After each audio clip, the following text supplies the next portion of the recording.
na fe ajwetwe ho nkoma donko na ya page mu ma breaking news abejafo enso aba na omo aba betrase o share live ewo DSTV channel 364 na fe mu amhwe live wo Go TV no channel no 121 unsa ebe kanyen ho money entra mo famu de meka ho na bibia nya kama pa 05515 99933 05515 and any WhatsApp line unsa ebekan for messages no ebrantintiem na intimi enkan dodo no ano sanso na 0244263902 Tony Montana enra among for videos mo fadie and be say before say net dia no beba no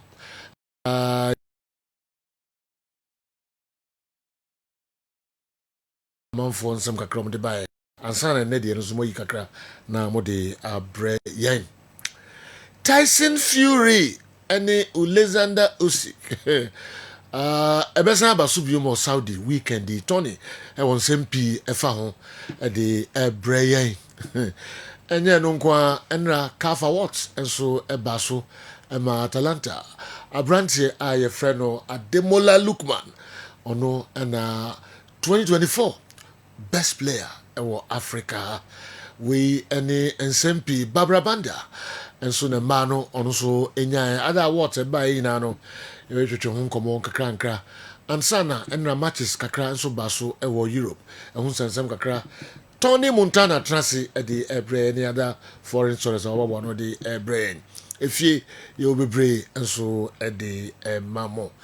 Because when the heart and see and can you Tony Debbie. Fresh. Two got a follow. Almost a match near Mochian. Yes.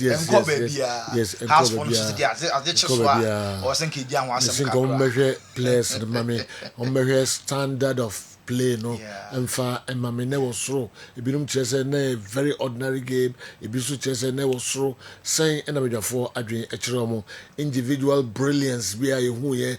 Any coaches no more than money I don't know. Come to me, shake kakra, emamia, kamani, ebeji, kakra. League matches. Tony, you can say a month for any top four. Yeah. The beginning of the season, no. Be for the top four, top four. But I say Heart of Lion, Baby Room. Heart of Lion, yes. No, omun can be out of Debbie, last year, last game, no Kayini Hono. And my Lions survive you. Okay. Until the very last day. And go away. Yes. Now, so here they are. Yeah. I'm at the summit of the league. Bashir here for the Aya Debbie. Coach Bash, when you do your preseason, yeah. Forget. When you do your preseason, Debbie Mentiase. Coach Bashir here for. Yeah. Oh, your elite coach. Yes. What's it? Say, or your master tactics. And the whole brains in the whole papa. Or ya debi ewo Heart of Lions. Na bibia betimi asi. We any other local stories be transfer. Kwa make it be brain na fe ya dwenwe ho. Tony Montana. Godfather. Ma yankwe na yenhwe do the brain. Me da CP award winner. Nana Kwame so akoto no. Nana Kwame. Na say o worry ye. Why din. Entiase. Yeah. We ba no pay no office was on the sesum na no not. What's going on now? Oh, dwendwene. Our for days nka. Oh, so worry any 1 month. Nka ebia free by 6 months and now when corner be start feeling yes. Challenges getting yeah. But we need mad yes if free dia. If you are more than one abrante no. Rejoice entertain that. Okay. In free. Me room cry when we ko pray nansa. So no who's any pe wura ho. Any serious? Yes. Nti mo am bear no mesra mo hagin na kwame my wife. Mo hagin my. I started trying to mouse me di who are not by force asiri bi sa. But we did. No, move friend na money ni nkomo. Go 1 month there too early. It's now cause say now sisi fifi oba ya no dey. Me nye sure say hold free. Rejoice and that. All right. In fifi. Okay. Rejoice me Ginidi. Martin Yankwe. With our CP award winner. Tell a friend to tell a friend, sir. Even in your son, you're too far. Now in summer, air cost so uncle for a close so our Midfield action. You ever chance here, Eddie a free Saturday bout a Brussels, our Saudi Arabia. When a elected or sick, any Tyson Fury too. Obekaya first bout no cost no Tyson Fury. Hello Suputo. Elected or sick, Etcheno Bonobutobia. Now a hooper weekend way Saturday. Our Saudi and I return bout no air Brussels. Now what me say me bout no cost now sick Eddie Kunum no. One sound stress studia said about 2 now air happen life for Saturday no. Obe sound so Eddie Kunum this time dear. Tyson Fury, we granted interview on Wachia. Now, the little Johnny say, we are very much prepared for this bout. But so many and say, on the wife, Paris Fury, or Moncasa, because the concentration, you know, our bout can see ya air bustle on Saturday. The moment in summer, Tyson Fury, on Osudia Tuja. Alexander Usyk to feel the wrath of a menace. Is this what's on your mind? What's going on? Talk to me. What's going on in there? I've not got a lot going on. I'll be honest with you. I come here today to do these, 10, 15 interviews, and I've got nothing to say. Like, I've not all camp. I've not been interested in talking or selling the fight. It's been sold. It got sold last year. This fight doesn't need any selling, so I'm not here to sell anything. I'm just here to just do what I've got to do and go home. Don't even want to be here. Do you know what I mean? I don't want to be here today doing all these interviews. I want to go Saturday night, smash him, and fly home for Christmas with the kids. Do you know what I mean?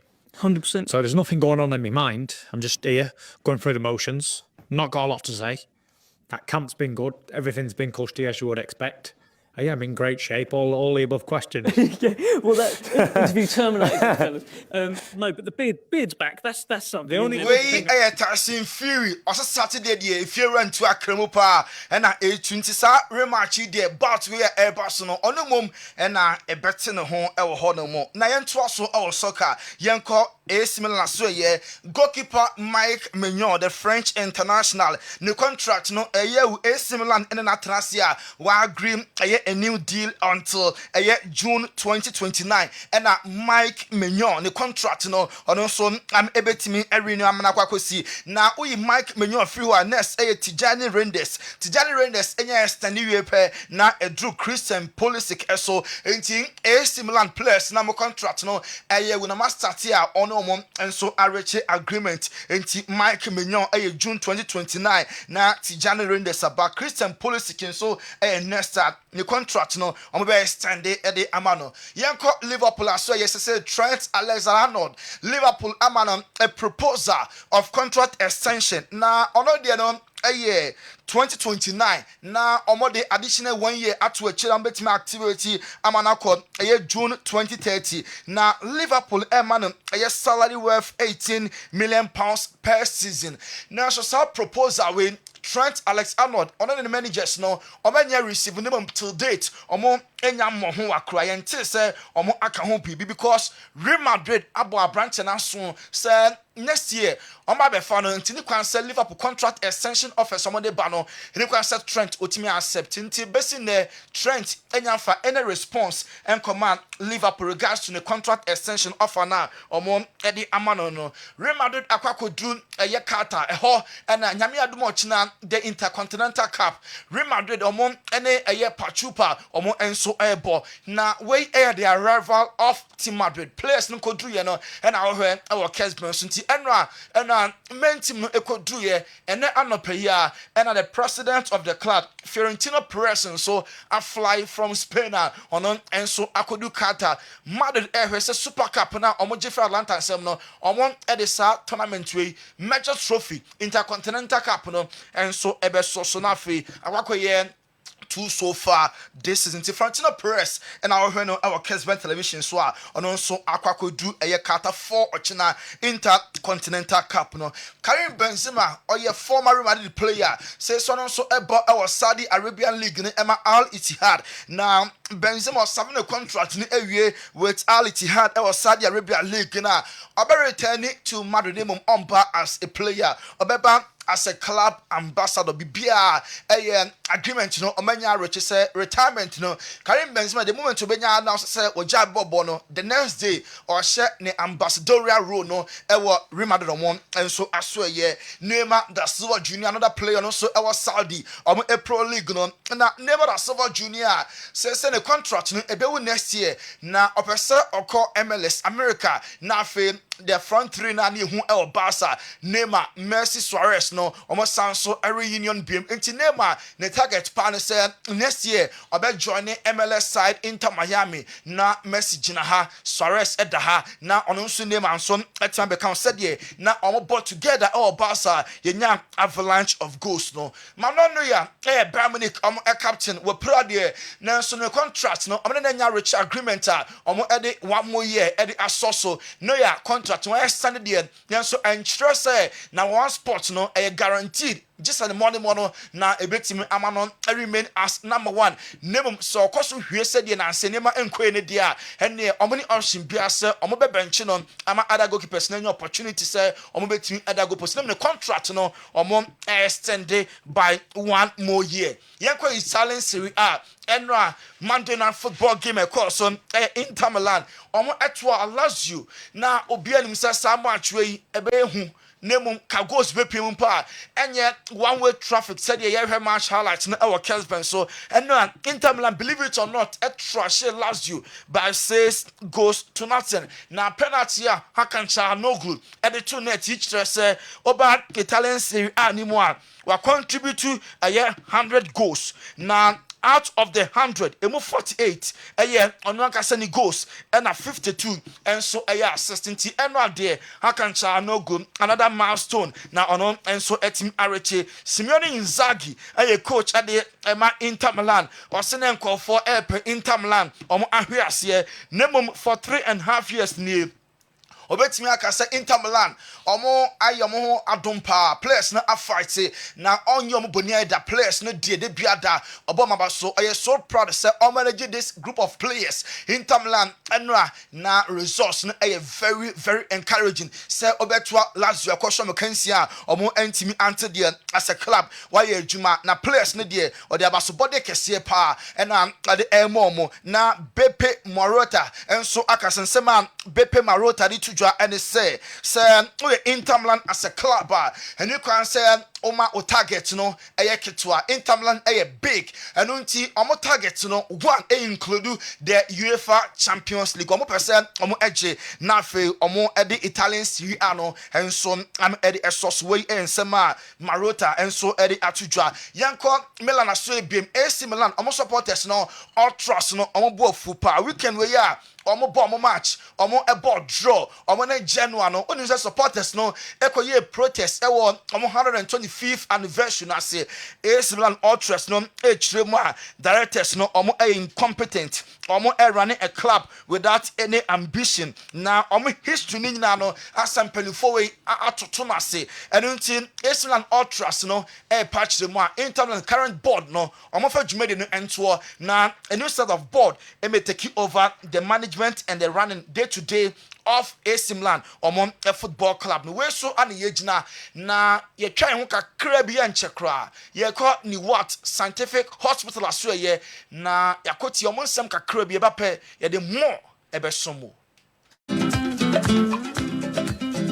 Jaffe Makwaba eba ni what scientific hospital ye a team of medical scientists aya create ya boom near the infidel waso eye adwuma o ya so hasi ya so ha de nyese oba ya sabi ni atam edu de amount said the kokono na emu ye do to afidie so me afidie ye omu hwehwemu me ye omu adepote ye yare ne brewo na se me omu enya yare ne di woni badua no so te be che yare na ma wa to yare ase ko de edit ni se ni badua se wo to yare ase a utimi tu ase ntem Obani what scientific hospital Dr. Fobius ya dwuma ne say enubuna eni no tan a obo ade e de dumye no yenye mu hwemu na fe enwanu akasa e wo ma friends phytochemicals no ye extract say enwanu no na yemfa frem no emfa emao ebi a kidney no yare abem kidney no say yenko na Ghana ha ye de take ahaban e de dialysis a kidney no say akodu se den kura no a nyarehyiamu na nya didi na fo ni kyerem ewo ni what scientific hospital by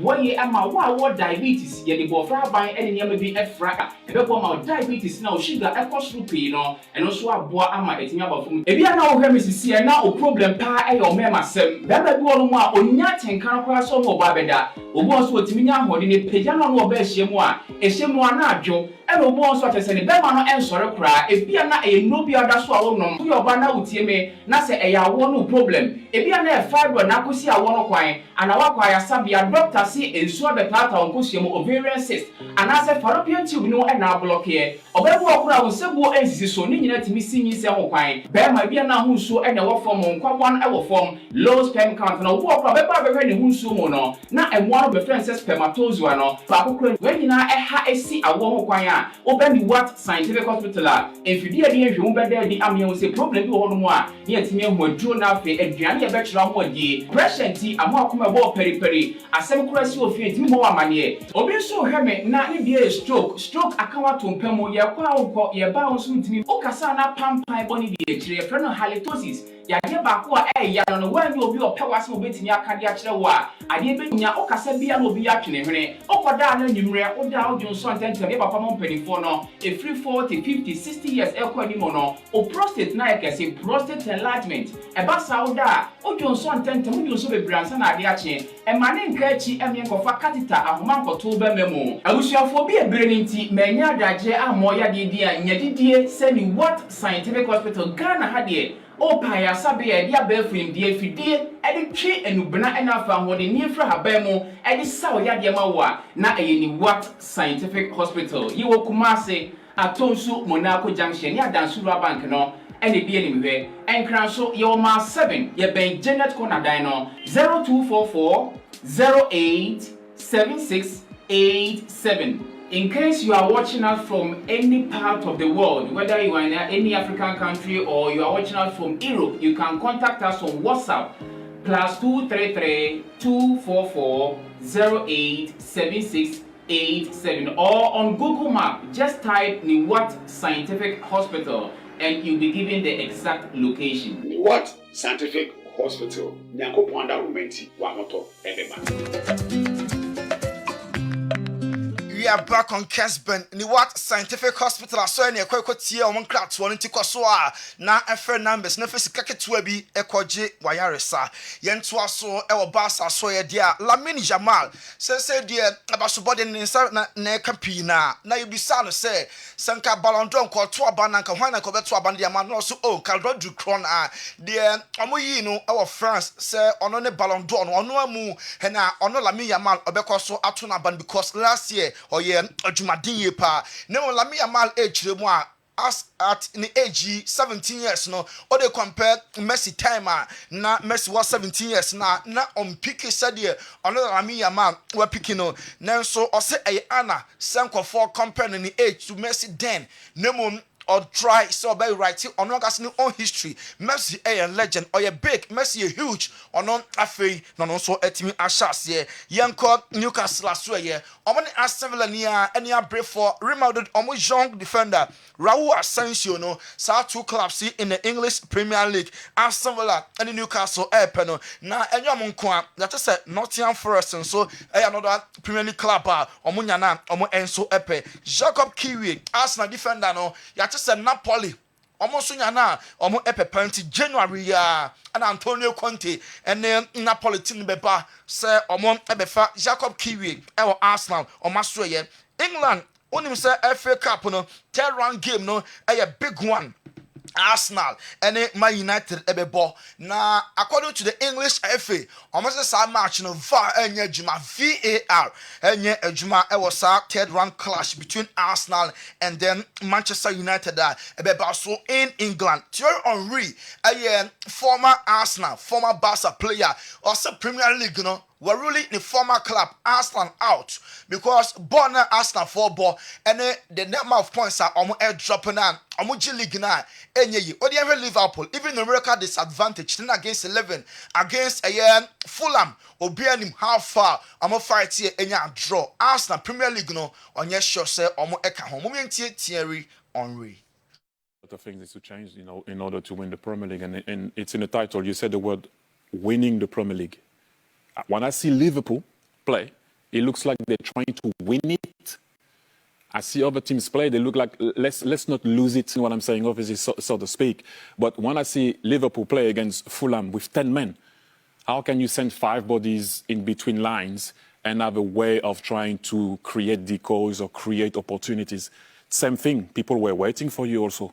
So if you go and win the league, you have to... Thierry Henry, Arsenal League, no, or some Gia, because Liverpool pace and the power no the ball game, no, Jamie Carroll got there, or say Premier League, no, team about writing off Chelsea because only a better goalkeeper and now almost centre backs no 4 and 5, so a quantum among any extra obia and Jamie Carroll got Chelsea Premier League no ni kwan say ka contenders na omo enso eka ho Mukalo Mudrik Chelsea omo na maten jesi no ono ana ehye no na wonu say na nso ntimi ensi akan because yet report free England ban say wa test positive anti-doping test na they find a prohibited substance na A sample no omo ye no last month October afei na B sample no omo ebehwe se yampaniam pass player no wa fairly sad drug test no dia ene ba no ye tese no be 4 years dia obetimi atwa na se Paul Pogba ono so similar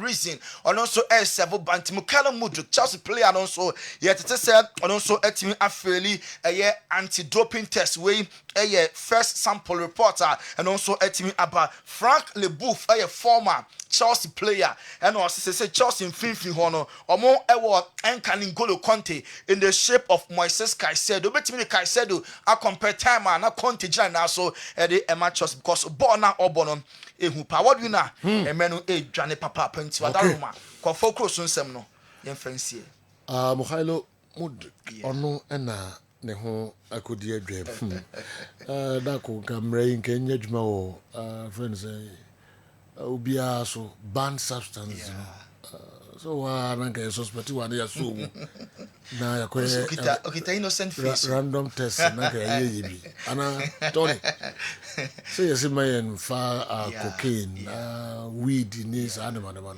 okay nanka woman random test if you ni man akwai ni afro bema bra ni test ya ko test ya ban yero ni akotest yehu wo mo jempe so yusu ya so mu Ghana dem nyesho se place p na no onye footballer so Obia wona mo see who's a good way better so dan say police for yes animal no o suspect what true ma na ye gina mo na US na you any search mo me kai be 2 years ago na me ko church sorry be invite me wo what way Tanoso sorry be invite so ko dey omo ka say omo ye program and am ka say mpese omo hear what TV so sem no omo no say wo bibia na okay enti okay me ko no we do so for line and police for gina ye car no mo hwe lady ba ko bia not disabled omo friend no ye tika sem na ye tika na kasa nko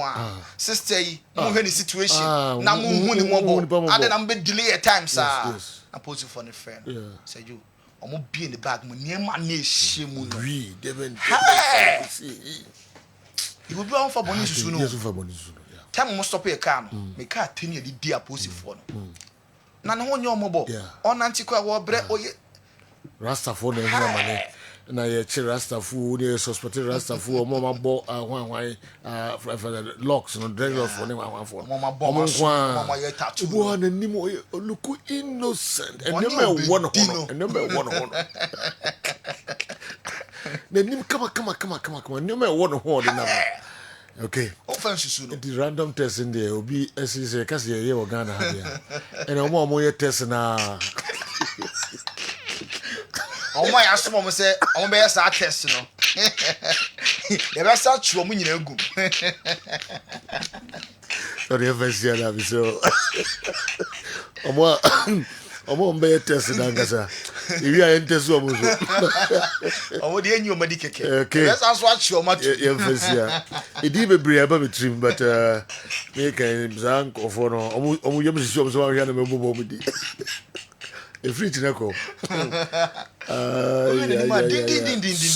Soldier. Okay. You ever see her? Now, what you man who I'm so young one. All right. You never see other fee, ye diko walk cry ba.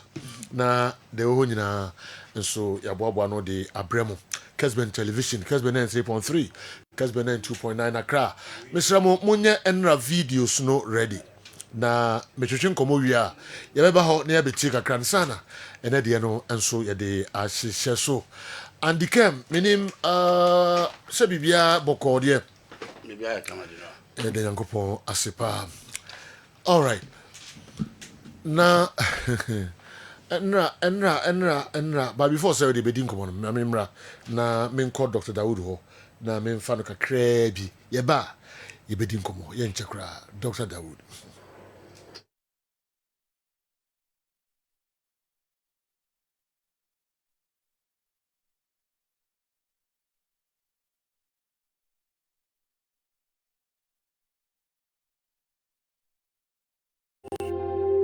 Enuanum ni adofo ye frɛ me Dr. Dawood me na me Dawood Heba Hospital ano na enam me so ena ne Dawood ointment Dawood 360 capsules wodwa manso a ene obi adi hu adanse na duwei edutwam Dawood ointment o se fatwi na ebeko ofa Dawood 360 capsules o se sisi na ade ewom na drom yenu wei e adwuma bom obi a osisi ye o yapa de obey ne se o de Dawood ointment no etwitwe osisi na anopa na nsa bia no na o de bia bo asawa obetimi de atua dare wi a fa Dawood ointment o de te ne fa sra ta bre kro na no na wonom Dawood 360 capsules no anopa ene anwumre na danse na ba amane o de enko na enko ti adanse ni bi Dawood ointment edrowe me straighten and welding the toda me po djuma na me honam nyina me hu bibi enyi ba se minya sa Dawood ointment we na me twitwi a na no paso binya Dawood 360 na me no mo a eze kware me ye adwuma kra se kane no te drowe de edi masema ma no be di so asema ma electrician na ye adwuma ekofia yentimi na Dawood ointment so ye adwuma na obra okodru fia fa twitwi ade be che no na ho aye den Dawood ointment fa twi keke na ebeko lua me use mama hode pa ma metimi bo adwuma bibia e kama e ma me ye Dawood 360 capsules and Dawood ointment o memre we no na do we no so twitwi wa aposo e be ma ya oni nyina afiri o ma de che otimi be bo adwuma Dawood ointment fa twi na ebeko da bia amafo company da wo ka musa akospreda mi secret na nu ani e bugdo na ani Dawood ointment ene papa me sori anopa mi di twitwi mi sisi achi me babia he Mentebre secret in here. Tis up so at Samia. We use Dawood ointment. That's the secret of my taxi driving. Me a transmission gearbox specialist. Ejuma mi ye. En kan na me pega dia, na me nsakura ntimi pega. And I say me ma dia so na lock me sisi. Ti say fi say me share Dawood 360 capsules. And the Dawood ointment. Aboa me bebre. The drive man so amente ya mente blebia. Obia mo modin so betimi apɛ Dawood ointment and the Dawood 360 capsules. Enya biato. Odofo se wate bi. Adro ya me ka ho asɛm no. Eno ho adanse ene wonom adi no. Ko pharmacy e ben wo. Heba shop e ben wo. Ne koto Dawood ointment. Dawood 360 capsules. Na se de enkrofo di ho adanse no. Wo so be di ho adanse. Wo pese wo frɛ ya. Eno na wo screen ase no 0244 886437 na 020-168-1717. Baby a yeton aduro wo man Ghana mu bia no o de wura house pe Dawood ointment any Dawood 360 capsules. Enuanum ne adom. Yo, Yamamunya Kwababiumba, midfield action, Kessben 93.3, Kessben 92.9, Accra. Eja dem de local, any foreign stories, no. Ya bane baba, ya wajuma ye papa, ya nusa musuno, mudi wuma di ebeka home, mampon baby's home, and a fe home sa akabe edionu ensia, emrena son, ye shase, 24th yai.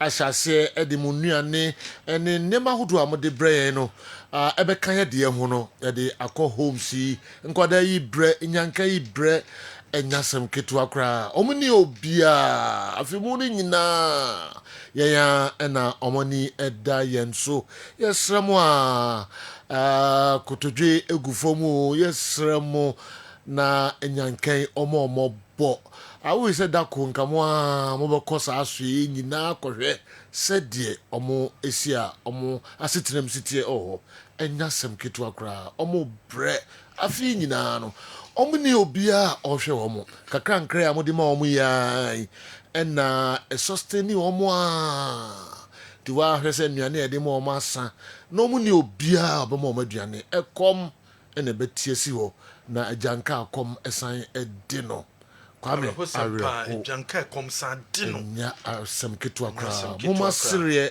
mmra mmɔfra yi anim nyanka anim nyame bɛhyira wo nyame bɛhyira wo wei no nhyira no mese masɔ bi ahwɛ ɔma so bi ahwɛ bia bɛka kyerɛ wo ɛtaki forms bebrebe wankasa wo ho banbɔ sɛ yɛ sika fam adwumasɛm mese ɛba ntɛntɛntɛntɛntɛm yɛsrɛ mo ɛnyɛ yɛn na ɛbɛkyerɛ mu wei nom ɛnim sɛ munim dada yɛsrɛ mo yɛaboaboa yɛ deɛ no momfa mo deɛ mɛka ho bisɛnyɛ bi a wontumi nya mmerɛ na wonkɔ saa homes yi wankasa yɛbɛyɛ saa adwuma no nyinaa ɛde ama wo ntadeɛ no deɛ yɛde nka ka kyerɛ mo sɛ dodoɔ no a madaworo ma yɛnya dodoɔ no a nti yɛnsan hia biom ɛyɛ nnuane no yɛserɛ wo winka wakoma wate na fa de wobɛnya bia ɛmo anwa milk sardine ɛsɛ bro sɛ bro bɔtɔ yes wheat bɔtɔ sɛ bro bɔtɔ kɛseɛ no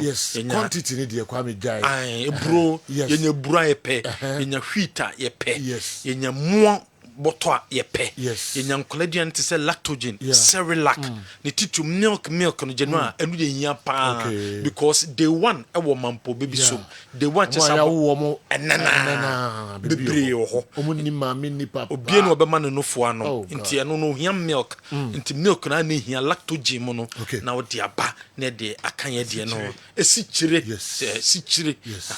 fabra ntade ne mpɔbɔ de yɛda ase ɛyɛ wɔ enough wɔ hɔ nkɔla aduane no ne hia wode mo ne ba na de oil aka ho na de sardine aka ho wode corn beef aka ho nkɔla no yɛ no mo die nnuane de ma mo because you know from day one up to sabofra no ombetime nya be 15 years omo nyina bi na yɛ nkomampo bebi so monko yɛ komampo bebi so plus other 27 homes ɛna yɛkɔ ɛna January no so no ɛnyɛ sɛ afene so a ɛna yɛkɔ ho throughout the year ni nyinaa yɛkɔ ko supply o aduane da bia so didi da bia so abofra ndidi se da bia didi da bia didi yesremo a mumra na mmoa na fe yenko na hwɛ nyankai na mo hia mmoa papa nti drinks ahodo no say chulium drinks general room chawa no da kusia da roma atukuleta ma atukuleta ma ai sandi sika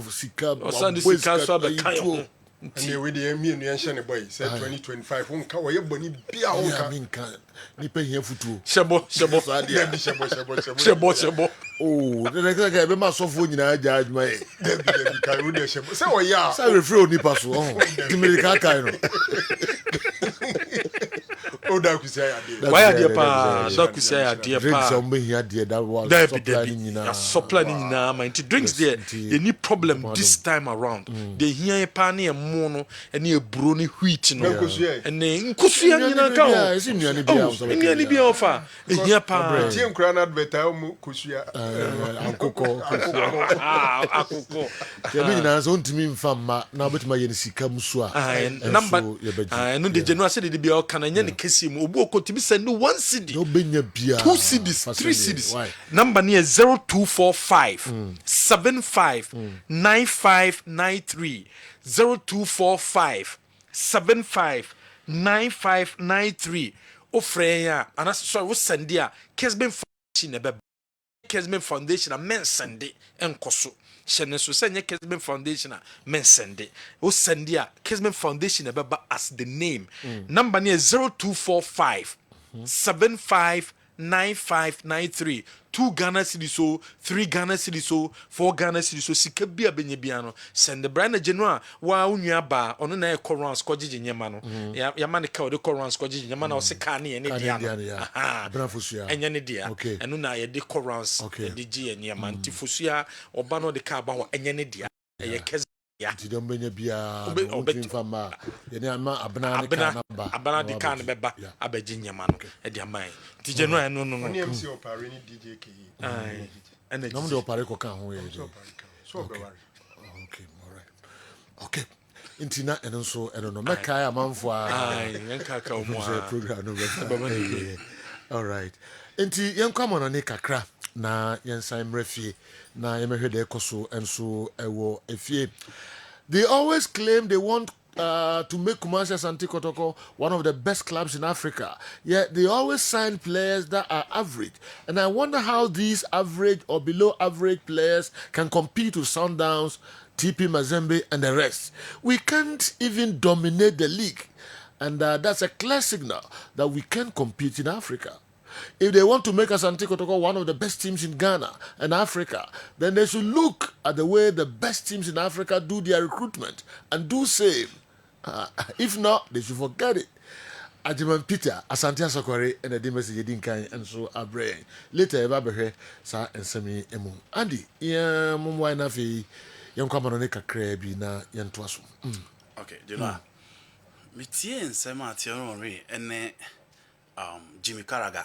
Editu dwa efa Premier League no ho o hwe games e course this weekend na o hwe table no say the city a first of all so o hwe obi set on we anensem o kan say ono ani team a friend Arsenal season ne bebe wie no obi ase o ka team o mo betimi age Premier League na a lot of the pundit e the Arsenal di kan say o mo ne betimi age Premier League no na o hwe games a ya boni ba bia ya ba bedu na o hwe performance o mo da na dia ebeye tin sesisi ababi ogina no obedi atum se o ka team a obedi Premier League na obeka se Arsenal se jo se team pese ogi bibia certain characteristics bi e wone ho meba be Jimmy Carragher de na Chelsea sem na oka no but any team a also ye champion no ye woniam bi wo ho a hu wone ho sa niema no na Liverpool de mo in the game against Fulham obi o hwe game ni bia hunu se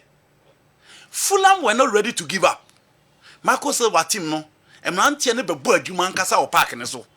Now hwe adwuma the likes of Tete, Issa Diop, Kevin Bassi, Robertson, Cesar Lukic mo bonu mfimfi. Now the likes of Andres Pereira mo adwuma na omo ya Alexis Iwobi and Raul Jimenez mo ya. No omo nya ready so omo give up. But Liverpool kunya a red card and the Robertson nya a red card.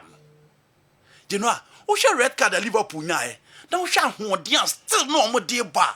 Na Bibia said this is a team that want to win a trophy. This is a team Omuche Bibia said they want to be a champion at the end of it all. Inti no more defend by 2-1. And almost 10 against 11. But Liverpool were not defending. Musa Alisson Becker saved CBB. But it was a Liverpool team that was ready to settle for a draw. Even after team and Fulham Elidio. And eventually in the last minute, on what mean 2-2. Say a team beer and come a red card and come back give up. Come back as some more ball with the numerical disadvantage. And don't give up. But any Liverpool and onslaught any game now you share no this weekend. And no Chelsea. A almost points a Liverpool. Any team your friend Chelsea in terms of 2 points with Liverpool ever one game on the ball against Everton on Munya dear. But a team they've been consistent this season. And apart from game Omulusu here to Nottingham Forest, Liverpool game be more Bobby or more Chelsea or more team or more difficult to beat. And Sergio Premier League so be babeji and never be or dance or more.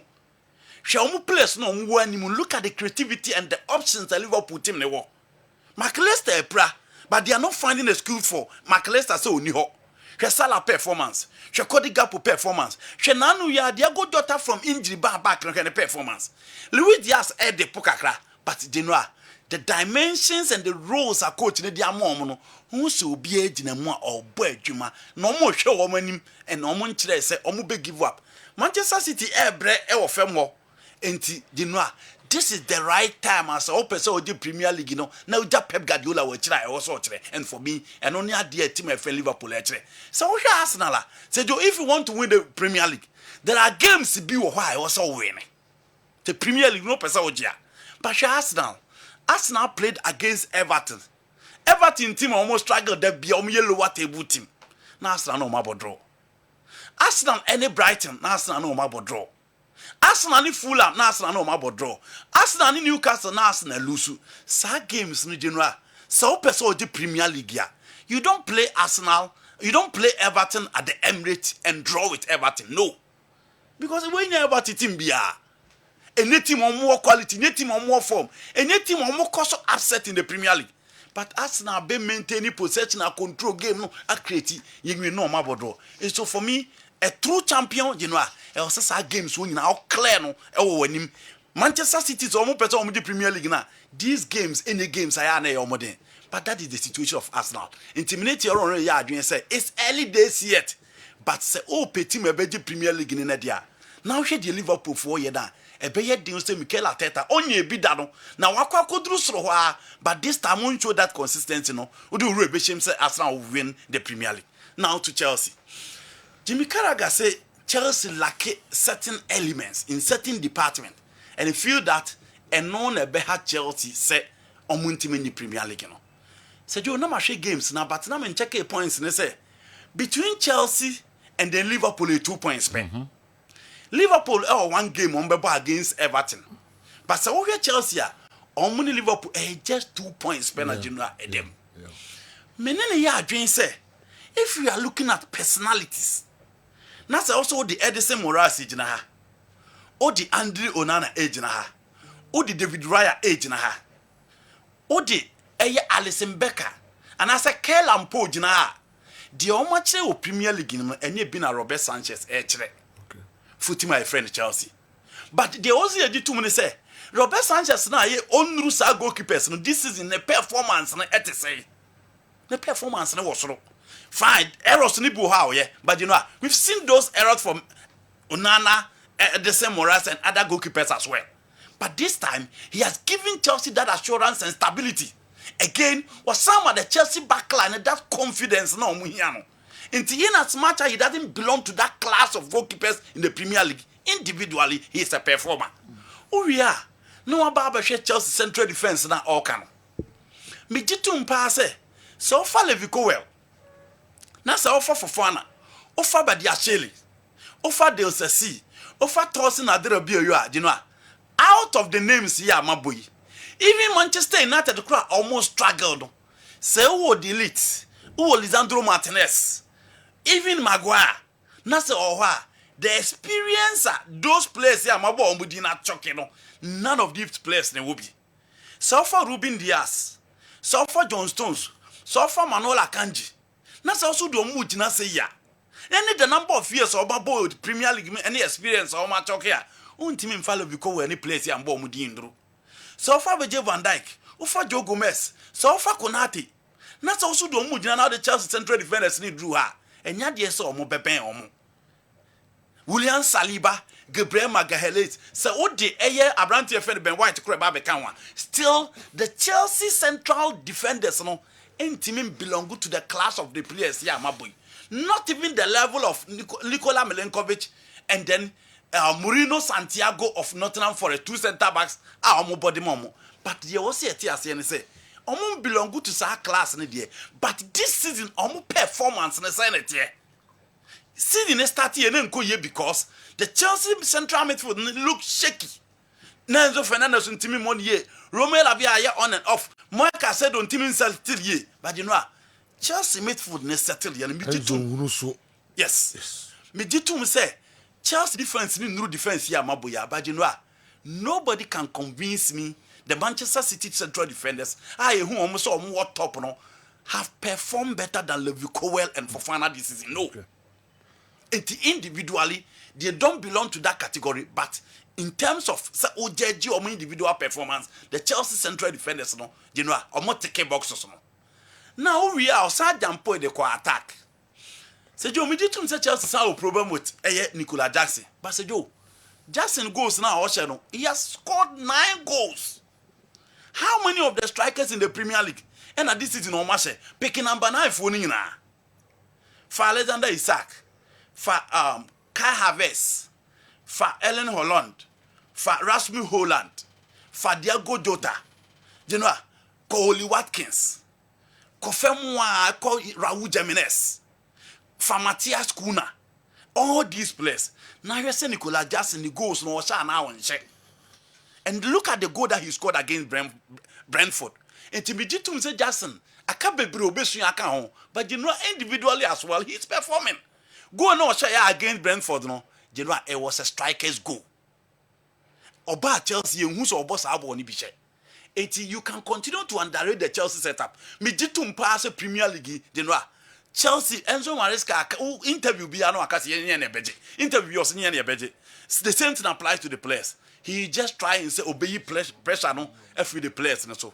But Sejo, the Chelsea team as a whole for me, they are performing very well. I agree they will need several and upgrade a certain department. Okay. But so picking individually, these players are performing. Enyamrepi wana kapeso san ekombium intermatch intermatch no okay memo akọ kakra but I say okay man for say Chelsea and Liverpool na 2 points Liverpool 1 game yeah but Chelsea is leading for bebre count the points no by yes because Chelsea leading Arsenal 4 points. Yes, normally Manchester City. 7 points. Man City, Chelsea lead almost 7 points. Tottenham, they lead almost 11 points. And almighty Manchester United, Chelsea lead almost 12 points. After 16 games, 12 points. General. I've also quite 12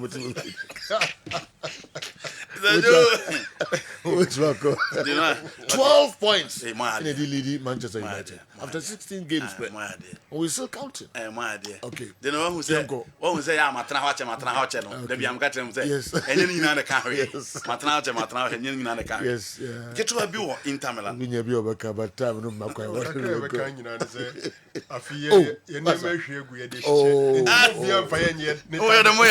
No, nobody should use United for his target. Where's that? Okay. We don't buy back. I didn't know. Dino. But so we say but you need baby a dapa 12 points. The 16 games. Baby say more you compare 24 games then number 30 points. Baby Chelsea abijina mo hweso.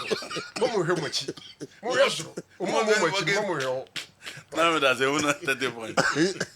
More 20 something games and then 30 point different. Okay, what do you Yeah. And Syria no so to say the Premier League the good thing for fans and investors they say this season so what check the top flight leagues in the game as a Franco. Spain, Real Madrid, Atletico Madrid, Barcelona, how much points na bobo so 38 37. So oko Italy so Atlanta, Inter Milan, Napoli. You know, apart from Atlanta more 37 no. Inter enso ne Napoli so points na bobo so. Na I was a gamer. No be a Inter playing against Lazio because almost costed the Olympico. Obi a share the omobaye. For Atlanta there, almost about be team general, almost dia fine, fine. There's no pressure on them for them to win the league. Antonio Conte, he feels any first season into onunsu share the team no. So team dia fine. But Inter the all materials on now share players now one coach na Juma wabo. Any previous seasons the performance on than a dia. On expected from International Milan, but all expected league no. Se buya e beria Inter na beje. And then it was a statement in the copy was Stadium Olympico against Lazio. 6 goals. And you know almost say na Oshe goals na the major talking point was Nicola Barella goal. A kind of fast so ye ball no anyhow say hit a ball no at the 2 at them no. And Inter Babe one team you know omu game no effect se passing now here on Sabeka, se skill now here on Sabeka. They give you options as well. And for me, and only Juma Simeone Inzaghi getting the best out of all those players now. What me assemble omo. Ni team ne kura no see a team as do. So one team manage go see Albania problem pa because omo a lot of stars and omo players omo mature that but in all find a way omo etimi get the best out of them. Nti Inter ya there and you know inside games utimi she 6 dia na chese season na urem no obi an watch out for you. Following the Ghanaian version of El Clasico, I would like your team, to, especially Andy Kem, to outline the key positives and negatives of the match. Additionally, I would like you to identify areas that need improvement to make our game more attractive once again. Please exclude any mention of TV coverage, as the FA has shown no willingness to assist in that regard. Oyineba Kwachi, Cologne, Germany. Yaba local stories now. Na ediano so bobo ma keka ho na Naro. General. Yes, sir. Two things quickly. Jimmy Carragher, my dream say, oh, you Liverpool. Saying say Chelsea team no team a bit magic Premier League, you know. Na ohwe Chelsea's goalkeeper na Nkoyi, and almost central defenders, and also so any European experience. So for him, Chelsea can win the Premier League. And clearly, who had the league table next year and the so the moment you rule out Chelsea's chance of winning the Premier League, then it's like you have almost handed over the A League title to Liverpool. Because team were closest to Chelsea as we speak, closest to Liverpool as we speak, Chelsea. 2 points are even that. Should Liverpool win the outstanding game, the points gap gets to 5. But General, me feel said Niema Kakrat said the last year boss, Chelsea would have to up their game in terms of getting points against the bigger teams. Because seriously, if you want to win the Premier League, then you should have results against the likes of Arsenal, Man City, Man United, Liverpool. I think say honey baby and Chelsea omolake kakra honum. If they are able to get some of these points, then they are in strong contention for the league. And the Arsenal was just 30 points. And say Liverpool, should they win the outstanding game, 9 points difference is going to be very difficult for Arsenal. And knowing Arsenal, say no musitino. So the moment you rule out Liverpool, then you rule out Chelsea, it means that you are handing the Premier League title to Liverpool. General, Chelsea player Mihailo Modric, Ninsem no, Yenchire Mukakra. Unse say, I think the last 5 games, now Mobi. Emo bisa Enzo Maresca nensem ne se o abrante no home fa no entina ontumi emobi but none of Chelsea the statement aba and the statement no confirm Daily Mail mo ensem mo de aba bonten se abrante no afeli drug test enti FA no ama no provisional suspension obekaya in August omoye random test in August no moye no na he was clean. Then somewhere in November, in fact, some more was our test now. We na Johnson or Johnson, ye found sample A and sample B. A no any neomaya who said there is a banned substance in Modric ne urine. Na a basa yempress charges infant I just saw another one on the sample B. Ne non so ampa. BB and a banned substance urine anymore. That is when a suture on SC the mouth. But the Mranima FA quite say the moment I will sample A no Ebema say there is a banned substance in it no. They call it provisional suspension. You best suspend it. Whilst I hear train Naya says ya Naya analyze it with sample B no. Into the last 5 games Modric has not played for Chelsea. But I don't think even if he should get a ban, idea behind Chelsea because no throughout the season, a conference league, any idea udia kwetini womuyi edima Chelsea. When it comes to the Premier League, the whole season he's gotten just 1 start and then some sub from the bench. But the issue now is they have to look at the second thing. Report on Mode Ban say ban substance no mafano omahu no urine no. A bit that substance is not in UK. Into almost suspect say okofa na bontin ene de buy anopa ya brand na nkasa ko the social media handle ko chro say onim chese say woni video ma onim ho hwe ade a pempia no madwem say empanfo hwe ho nsem yi because chances no ye so di agra ebe found easy. There are some of them are genuinely onim ho hwe obo bi wa food supplements bi a offer maybe onim the composition of it. So they advise in Europe say we are professional football, especially if you are in the Premier League. We are extremely mindful of the OBD and the Obenum. Extremely mindful.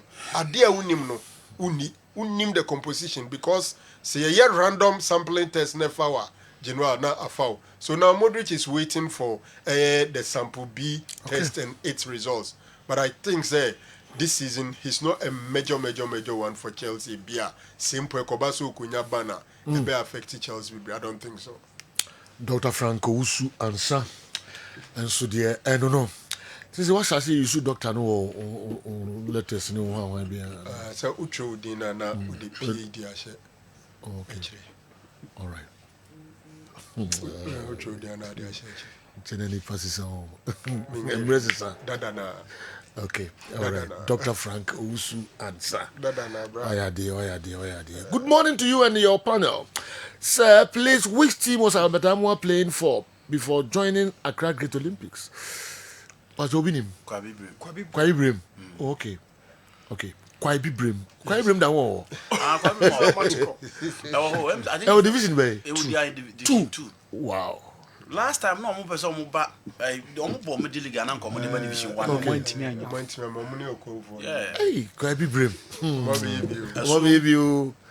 All right. Enti meko our hono headlines kakra bi mako di same from Newton na fi madin komo kakra na yaba na local stories no ya de hunsem enso bremo awa Sergio and I went to me enwram na about Champions League weekend you know and so CAF awards night and so ebaso Ademola Lukman of Atalanta Sergio na menim say chini bi anim menim say we one of the awards here commander at least will be a different idea with regards to play biba at least a man for Benya. No Kobenkrum. Yes. Ubia Abrantian deserve 27-year-old Lukman. Said you interestingly 2 years ago, now he wasn't an African. Oh, okay. So no Brunio. 2 years ago, no African. Yeah. And 2 years later, Wababechi. Wow. So said you what I liked about how they dressing no. How you dress African. You dress oyed alatani. Send you musi dress no. Adia me de pe Olusegun Obasanjo asem no. The bia obeko bia obetre say ni culture na ni dress no and on change on her shoot bia. And say you koba e be go through the awards no. Various awards. They be smoke. Pop. Yes. Ghana. Yes. Fugu ni sheno. Yes. So na be man pop. Yes. And I said you ne white ni kente bia otati gusu no. Yes. O share white no di kente and so na efe pa. Yeah. Yes. Okay. So say you udum de me pay won ho. Oka ni krom kasa so na yes, oka no oka. Oka Igbo say kasa be Yoruba. Wow. Ansa na obeka brofo. Yes. Wow. Hey, yo Africa had a new go way you. Ademola Lukman. Nice one. How are you go? So say you okoba e be go through. Oh. You be go through the awards no. And then say you and also CAF almost a year extraordinary meeting ahead of the awards no. Omo dey abetu just say 27th January next month no. Omo be the group stage draw for AFCON 2025 no. Okay. So say you I think they winning a bit take the center stage analysis with regards to how senior awards in Koyen. Say you Nigeria for now a record. Katre. Nigeria for now a record. Omo no moye omanya omo crop for place agi 2 Africa best in 3 consecutive occasions in 3 times. Say consecutively, see 3 times. Nigeria niaji no pass ya mabako. See na next one Nigeria niaji no pass ya mabako. The next one na Nigeria niaji no 2 consecutive occasions on 3 times. Okay. Even see that. Okay. Yes, so say you. Okoba yes. So there's no need to find out the truth in it from your mother. Even though Andy's explanation about tactics by coaches was superb. But look at the last-minute mental toughness exhibited by Abetamwa to hand Kumasi Santi Kotoko and Santiman the victory over Accra Hearts of Oak. That was one of Reverend Osei Kofi's weapons, which made him the all-time best player, dribbler. and a shining star during his time and generation. Football to me is from the mind, not on the field. Kofi thrown to Canada. Anyway, and so Abraham. New Kofi message on Sunday home for Friday no. Friday questions and answers. Okay. On never bought coaches in to go to the place na your mojuba. I don't know who will be different. And was Saturday. Yes. What come for camp kakra? Yeah. What kind of points it? Okay. I think that post-mortem no because for Hasfield no koto game no. Na se jo odi obabo me kakra. Abo bi omso okwaya se uja na oja asade o fa no so afa musu. Okay. Aye. So dia different no. Come say the day no we can Centrofia kwa. Centrofia. Miki di ba ko no. Centrofia. And me dey say di na ma Kevin no say. Ufa na wa fa musu. Uja na o sade no waja no. This is fa be dey. Nti why na dey say dey ni. Brema Kevin no say be. Kevin no says be. Of Hasfield. Okay. We from no Centrofia. Yeah. Oh, okay. Hasfield ja no mo ja sa. Sade. Ufa no so a. SMP. Do be na na. And never share the game no pa ye. Okay. Now by be a case so develop no. It is the most difficult aspect of development for every player. Okay. But aspect of the game one aka is or this season you know. It is the most difficult angle of the game and I Kevin says bedru so. Na me person me share the game no ye pa. Say Joe, o share on ne kotoko battle no a. He won 8 and lost 2. Okay. 2 no, but couldn't decider for the game. Okay. And it's so unfortunate. 10 battles. He won 8, lost 2. 2 no, he couldn't decide the game. Okay. No. Make sure that aspect of the game. All right. Now football, I can't de in fan casem. But makes me say be that ball when you connection. It be a may rating 10 over 10 against Okotoko. But I mean, in fact, the Enkasem. Okay, no football who 10 over 10. Oh, yeah, I think one game be messing. Yeah, they are so your mistakes, Kakra. Yeah, attack and 10 Mahuda. 10 over 10. Yes. Wow. Papa Messi. Messi. 10 out of 10. 10 out of 10. It's just exaggeration. So, Joe, okay. And we show you Kevin Osesibe. Okay. Against Kotoko. Any how other games are boning in a similar situations a womb. Okay. But because in a big game, Linty, you free attention and coho. But you're two no. A tuna. All right. A more excellent performance. Nakotre in a baby chato. Yeah. A more excellent performance. Nakotre in a chato. I'll be looking at that aspect. No man advice Kakra going for the things he has to learn and adjust to the game, you know. Okay. Until you know, as I take a heart of review. No, definitely. All right. Nibin was a rebema. Yan and Necra subsequent year by a year day and overcome tactics. No, me no. Okay, na fe the standard of play. As I take a heart of folk. Bodia Ghana's version El Clasico. Standard no same part and not a city. Say you being a standard in beam. What Roma? What you free actually neighbor? Okay. And over here, DNB. Oh. Do you think say be send standard e be? Oh, ye biom. New year na standard da. Yentimi mo ball 2 minutes or park so abra foul any true. No be say you free ba no standard no. Standard no. Yes. Oh say ye coffee on the but yentimi nya kakra first half we know ya mo ball 1 minute or park so. Yeah. 30 seconds foul through sir. But when second half no more improve in terms of playing. Yes. And a tough form. Yes. We say teams need possess it will be take game to the other. Okay. Those are the games. But 2004 final no you share you know that standard no. You want to go far away. Go for number. Go for ma. But no crazy standard no form sir. Committee manphobia no mo din komo asa no mo kire say kotokone has spray ni kotokone has spray ni. Sa net ye. Mo kasa be no. Eyo mo ntan hwe league ni bi. Okay. Omo ma hwe free actually ba. Omo jahwe. Omo jahwe no. Omo na is so disappointed about what they showed to us now. Because omo recent games they say this is the new standards. Okay. It's the new standards. Changing to Sana beye. But Ushebia Philip say 2004 they are working. And now Ushebia no we Jan and saying the bare 5 years you were Jan and I'll be there. seriously.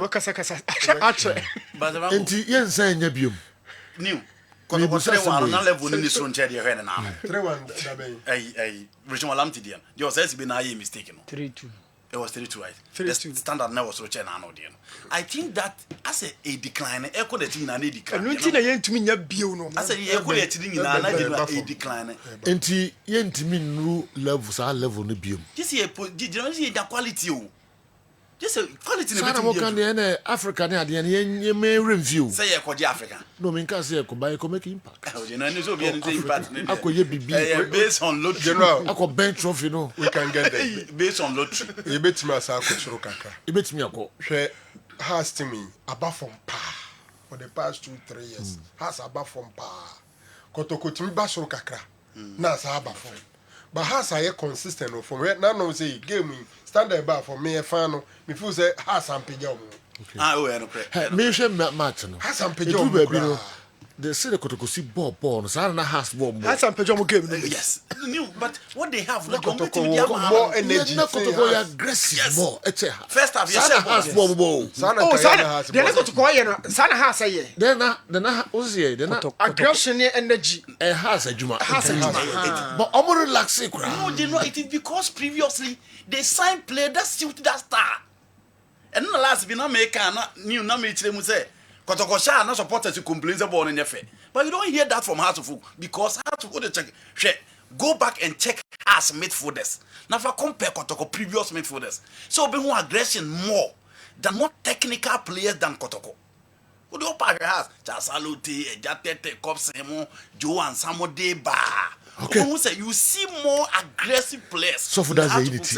But General Ba, on the messages, my forward be Kramo. Okay. On the Bequin thing in the news.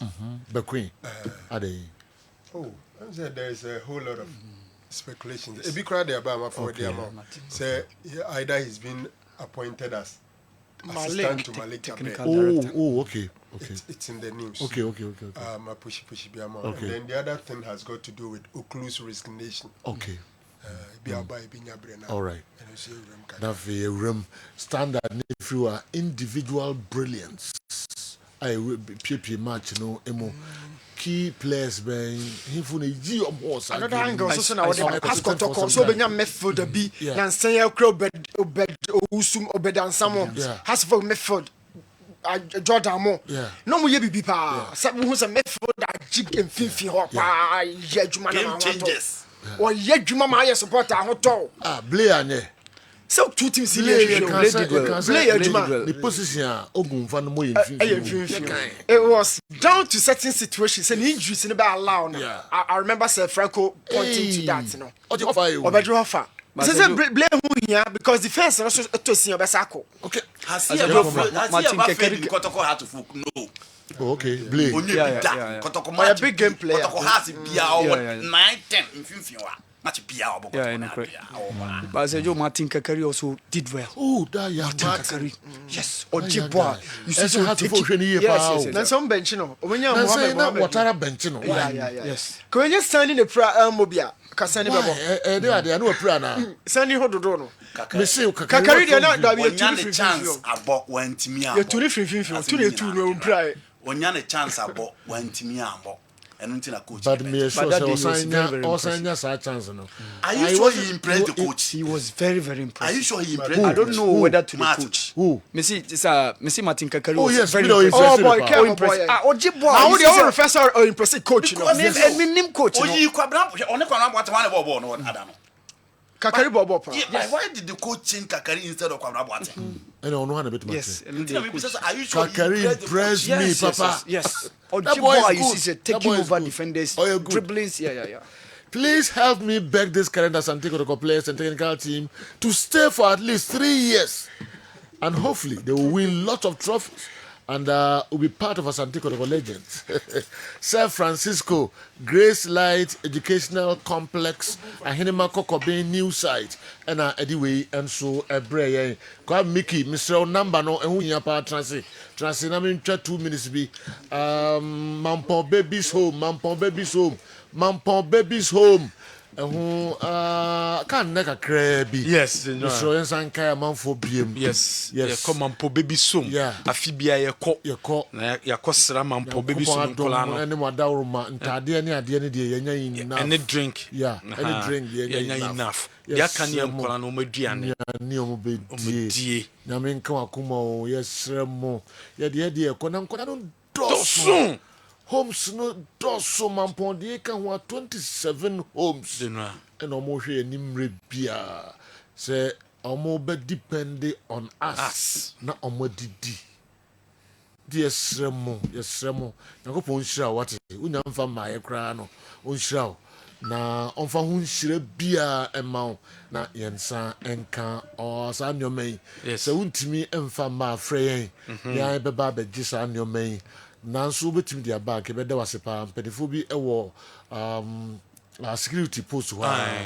begisa nyomen na omatro dinu number bibia de bebre bia say mo say anwa say bro say ye dear ben milk sardine bibia de fabre na nkoda no so peso mo so di bro nya wate say wonya nyoma na say obeye ni sika mu a kwame number ni 0245 759593 0245 759593 nti na wa ye wodi ni momo ana se wonsusu wechiri na pese ye befa de no ebetimi aba abefa nyema no edi amount why eno no zina eno ano ye twem why nakopon hira mo pa all right me call Ghana excavators you know what di nkomo kakra o nansan excavators omo nkabom kuo no omo ewo ha goodie man de otai eba ha pa ye no didi nkomo na ene Mr Justice enso ababeka ho omo na ye kasamafo de ema Ghana Excavators Association no na omo concerns bi anansan omo ne yen ababehye ye ne omo ni nkomo ne na ye hwe de nenso no omo de ebre improvement bi aba anase sen pa na nyama eko agudi mi sase o wana okay dia na eko yo yeah Sergio enwache ejo super ni watiefo nyina eni asanteman ene Ghana fo nyina ene Ghana Excavator Operators Association mpanifo nyina ebrenity chia obibia yo Sergio sene udin kan oka no abafie ha bebre na yeguso ye pem esanse mpanifo se etiri enti ya nya cheshe nti yeguso ye pem na enedai muhu ye fie hanom a yasem eyetiawa ana yedefa kasaframan mu ediama Ghana fo nyina ene small scale miners ene aban mu mpanimfo ese Ghana Excavator Operators Association ye konkoden edi aboa Ghana man na mum eniyema bi etosi ni kakra a ese me ne wo mienu ye de nan esi form se de be ya beboa yen na asanbo anchirima dache ene sen Sergio unim se the whole Africa hanom e ba se yemfa excavator emfa ndi dwuma Ghana for number 1 okay India for and China for omu befa yen e de ekọ other countries no meche African countries no e me ekọ koye adwuma I see and so yen man mu hanma ye wo no India for no China for na omo efa ye adwuma e wo hanom no se tax omu ntua tax omu ntua abane nyawe omu ntua na labor office for I don't know minim says aside on ya omu nkwa minim we so muntua me sure 100% sure se wo adwuma se no ma na wo field honom se wo adwuma no ma ba se oh yes most net ye ba beji david hu biasa inti in case se bibi esi e wo adwuma honom a se omu hold responsible na se omu hwe no mudi yie eto yi a na akwa yese ene wochina echina za emrepam u producer be show video bia mo ahwe ye nua baako okwa adwuma mu enu akwa kopira ne nan baako ayam India fo enko kamienti a mo so muntimi ne enye hwe bio aden anka wo hwe mbrema yesen ka mo compensate no nam ka mo mani bibi kakka ko se no ho beto no ni nyina o maye no sebi impreduous and foolish case ni kwa sen ke ban sa enti Ghana Excavator Operators Association abrochira kana yiye mu a ya desredi ekese pa ne se aban any NGOs ne yen timamfo no yemfa ya no entumbi the last time me ba hanom me bo asem bi so e wa hanom me say yensuo a ya sese no Any and sassy, I say, you need 6 months' time, 5 months' time, bet my samba. Nansasina, as I say, and I say, you. Sassino, a better honma onto that kingdom come. Yes, so, ye, oh, my papa. Kronuba, ye timbi, ye penisa. Inti Ghana Excavator Operators Association. Yes, sir, a buy mon penny for. I think ye be ye ministers near de, unyamba idea, nemum. Yes, sir, obi bia, obet me at your monaso, and I say, Cassa Fidie so muti ya. GH Excavator Operators Association. Yes, manana. You must say no. Ye perceive near reclamation, near cover some nano. You bet me send you ya, Besoba Banfaso, am I near follows near Seno? Na Juana Yesiano, said you, and ya Ghana Hankuan, Africa, any outside. I am members no air quaco ye jumano. Na umudin share air ye feeling a yes share papa ewo honomono. Na ye share ye krumudia air says ano, ya. Inti pese aban, and my 2 me crata, and I say, one empower ye. Na sans as I say no, young feeling yan same year, you better yes ass in the back. Okay. Friend say crusade. What shall say for some time now? And the movie shake cry. Says I empowerment now here a free a buy one idea. So 2 years or the mamma ye there's a way. Omumuamo. Say you, may I say, ye guso, I pim, but yenya muaye papa bia mfiri babia enti na brani abrani na ye na ye ntientia wa se de be ya munyina modema no betum bi Ghana fo nyina ye nyina na ye ka se nsuo ni seyo ye nsa ase ni seyo ye nsuo ni seyo enti se aduru bre na yenya dwumakuo bi a wo mse wo mbeboa ne aye sa recover ni sa ye nsa ase na ase no ye be siesie ni nyina ese obi ade ne nan esi fom na se ne ye si ye board dawuro bo abanachi board timamfu achi board galamsefu achi a muja ye adwuma no yensa anye sa ne yensa recover nsa ase no adwuma no yentimi nyai esan say hyehyɛ na ɛsɛ den yedugu akwam because aman mu ɛwɔ emra mu sɛ yembando sɛ yentu fomagudie wɔ hanom ewo mu sɛ yetu fomagudie wɔ hanom na kwan pa de betu no empanimfo mo mfamra ya ready ne no mo aye adwuma no all right just is also brem kakrai na fe ya na me fa kwan wo so na me tia Kessben etie fo ina bia chusu na me tia Ghana Excavator Operators Association pay fo ina na payne ana no pay die the best na e pese aban payinfo amu etie Ghana Excavator Operators Association and so yenu masem kakra akase Ghana Excavator Operators Association ituma dia yedi ne se ohe Ghana ha sei me mabunu memane marina operators adwuma dia yedi no ohe Africa ha sei no say me brother eka no yedi adwuma eko baby a Africa ha sei dey me say quality operators there and the Ghana ha dey other company channels for any Indian for any other companies there Ghana for operators na be frɛ mo say mombla na mbobo na mbe adwuma man but I say nhyehyɛ na be kɔ no nhyehyɛ no emboa yen ukoduru ho no ma nhyehyɛ mo no be hyehyɛ no insan say aban payinfo bia nsan nim nti no nhyehyɛ mo do say bibi kɔto de and wa wasem say no say bia bosom so edusika ma no ano bibi anim bio enti no e be say aban payinfo on Ghana Excavator Operators payinfo ahia na ya yen nhyehyɛ na ama yadwuma de yedi no so atumi aboa na aboa ekirima so oba yadwuma de yedi wo man konkro Ghana ha sei ya ohwe China for amwo ha India for amwo ha including construction owner for ne land owner for amwo ha mudi dwuma mu ye galamsey dwuma ohwe dwuma de amudi na empebebre ene galamsey for ene edi sa dwuma ohwe contractors amwo ha Ghana ha ye kwan ye bridges akese ye o Ghana ha sei no operators nka ho adwuma ne ntumi nye enu Excavator Operators na ka ho edi sa adwuma na adwuma de ye edi no se ekaba se aban mpanyinfo na se aban airto nsa fra bia next for teachers for na bi sa na Ghana Operators de and ye na ye so na ye kwan ye so na se bridge be koso e wo man mu ha ye so na e ka ho ye but ekaba se nhyemude bi ba ye de ye nka ho enti Ghana Excavator Operators ya already say a person in paying for issue na mo boye ya so person de e koso no ɛbɛkɔ so because ɛba ne saa na ma yɛnso adwuma no ɛkɔ fam skamba kɔhwɛ ebi ne contractor bɛyɛ adwuma na adwuma no bɛyɛ no 4 months 6 months na ɔma akatua baako. This is serious. Ono ne bɛyɛ adwuma na 4 months ni 3 months na ɔma akatua baako na ebi wɔ hɔ a bɔkedi ebi a India ne bi akyi China ne bi akyi no mfi sɛ ebi a every month bi a sabeka no salary every month sabeka but takeba sɛ bibi to na ɔno na asɛm ɛteba ne saa na bibi to na ɔno na asɛm ntua sne to ntua hwee bibi to na ɔno na asɛm ntɛba ne saa na adwuma no ɛhaye ntɛbɛsrɛ mpanyimfoɔ na matumi aboyɛ na ama adwuma de no atumi afa no tuma parafra.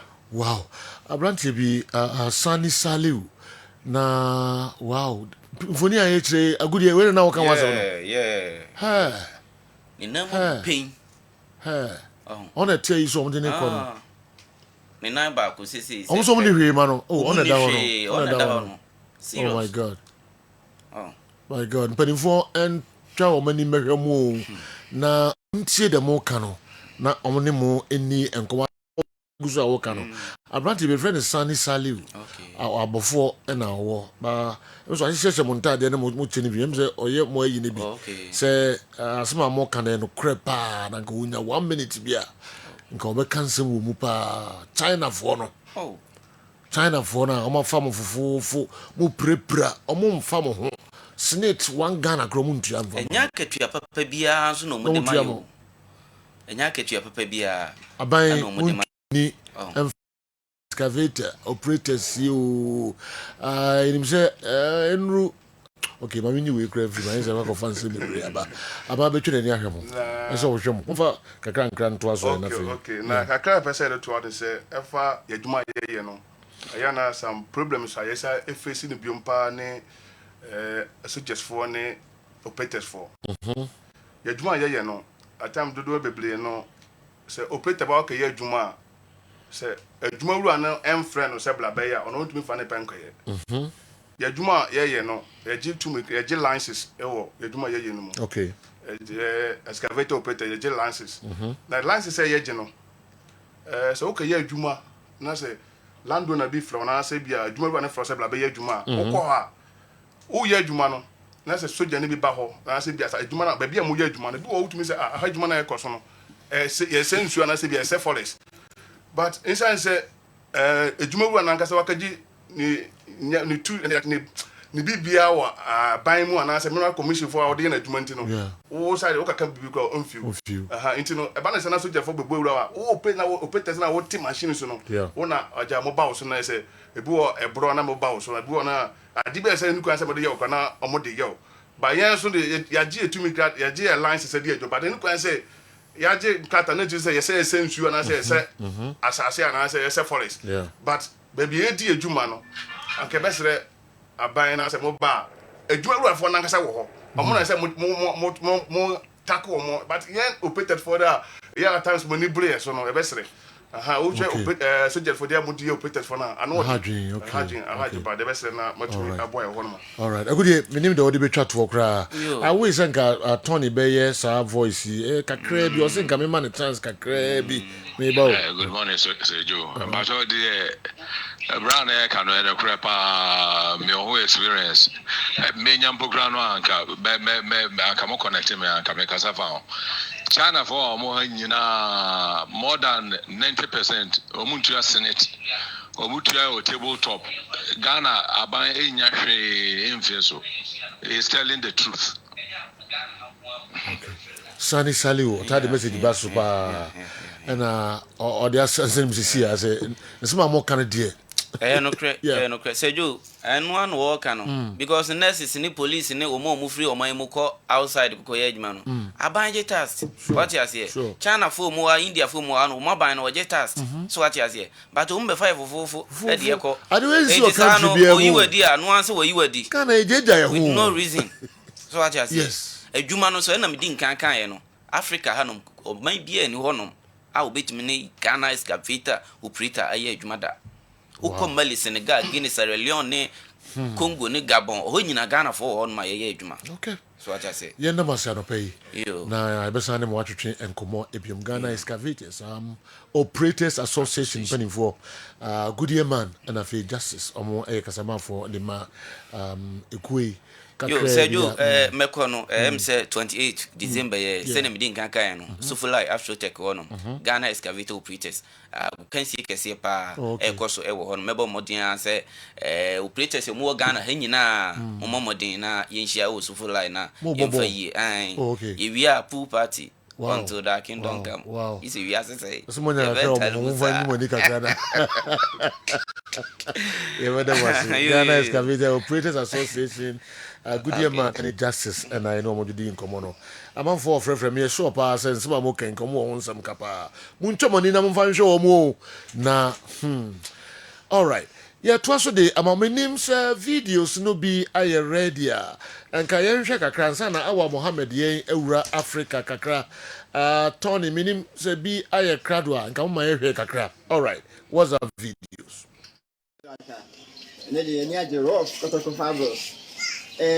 Pass actually at time when you so the best so time when you so he say maybe when I am the same time there na put from the ball say and say goes be no questions are send down so one listen I see no me am question wetin yaba we na kai more than 4 goal kan pa nya say papa so to I am piano ko nya me sham the video as manager my wife Genesis Bratin make crazy ya misa me chama do funyina amen. Good morning. Yeah, my name is Bakero. I'm speaking from Volta region. Yeah, today I'm very happy since yesterday, and because my Red Devil all win. United win City, a fabulous to win as a foe. Congratulations. I want to tell all the Mario. Sergio, good morning.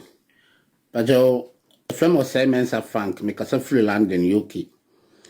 Pacho, who said, has a phone, can't seem be, say, almost watch your phone name. Sergio, Mimmy soon person me catch a house for say, phone name, team beer, Timisha, team before name. Real Madrid ne Barcelona crown ye who say ye air classic could do the bia be a pay no. Barcelona for me Real Madrid fan. Barcelona for Timisha Real Madrid for 5. Timisha 4. Nancy Croma share 4 nibi. Nanso na national. One chip Real Madrid and Shanan to also and 9. Time a Messi by ya Real Madrid and no match 5 for no. Real Madrid for Antana armor afi bako. Oman show omo baako mienu miensa and 9 there be team papa bia no more besa and I remember and kotoko has 4 na ya show matwa so ye de 12 points and ka baako nke league a just say I did 12 points and every one more most me share 4 mo de 3 points into kotoko de no yasene has de no bebrebe and about you de Mr. Mananya question na so de no esi o baba ya sports stadium say ye mo bonu ye no mo nan so man of the match no achi omsabese sanon no we dia mesere mo munya no mame andi mesere ebiasi football mu dana say ye bobo na ye be man of the match na eho no ma within 1 minute ya sanse sanon no ebiasi dana medam ase me chia me bra Franco Naro me shira no bebre.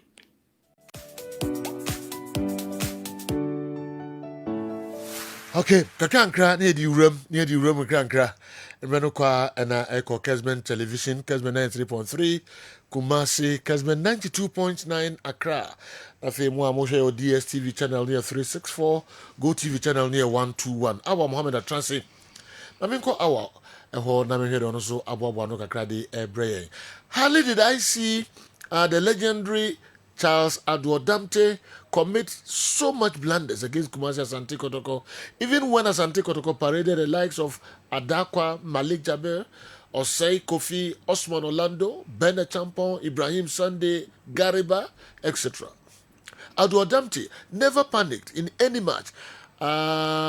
Any match I watched him play against Asante Kotoko, whether he was being paired with Joe Dakota, Sam Amate Few, or Alex Mingle at the center back position. Kevin Osesibe will surely overcome his fears. Kovina Black about history. Honor the brain a free tema. All right, our Sergio. Sergio eno a ewo Palais du Congrès ewo Marrakesh in Morocco. Sergio eno a ehonom na all the activities no are ye crown ye best players on the continent with regards to how players have performed within the calendar year of 2024. Sergio, there are some awards now. I think say absolutely a idea on team question. Saeed Ahmed Zizo winning the Africa Best Player based on the continent. Sana Masoudi of AS FAR and also another Moroccan winning the women's category. Oba ni ball ewa Africa oji no question.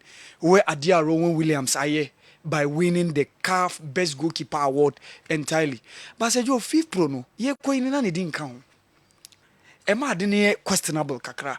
If Rowan Williams deserves to be the best goalkeeper in Africa, why say ye ko the fifth pro no best 11 in the didn't count? So you okay, there are some years a Ballon d'Or awards aba enu BSC.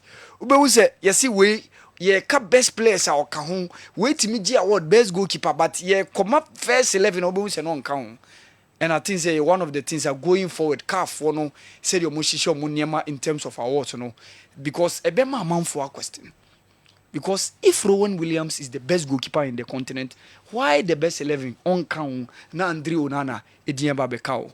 For Nadia Alali winning obviously the best club on the continent, it's obvious. Over TP Mazembe, so for the first time they won the fourth edition of the CAF Women's Champions League. So if someone so we need that award now, understandable. Lamine Camara, the Senegalese international retained the young best player of the year. No, Sergio, and also, but honestly, I had a problem with the three nominees. No, because I felt say Abdulaziz Issa deserved to have been part of the last three nominees. No, yes, Ibrahim Konati, Ivorian international nani di kauna. Sergio, one shed and you be a bonny who did too much within the Ivorian team, but just as I say, a AFCON year. And essence or a part of that team, no, probably that would have been one of the reasons why he was being shortlisted among the three nominees. No, honestly, I thought Abdulaziz Issa should have been part of the last three nominees. Even say one winning Krampoa.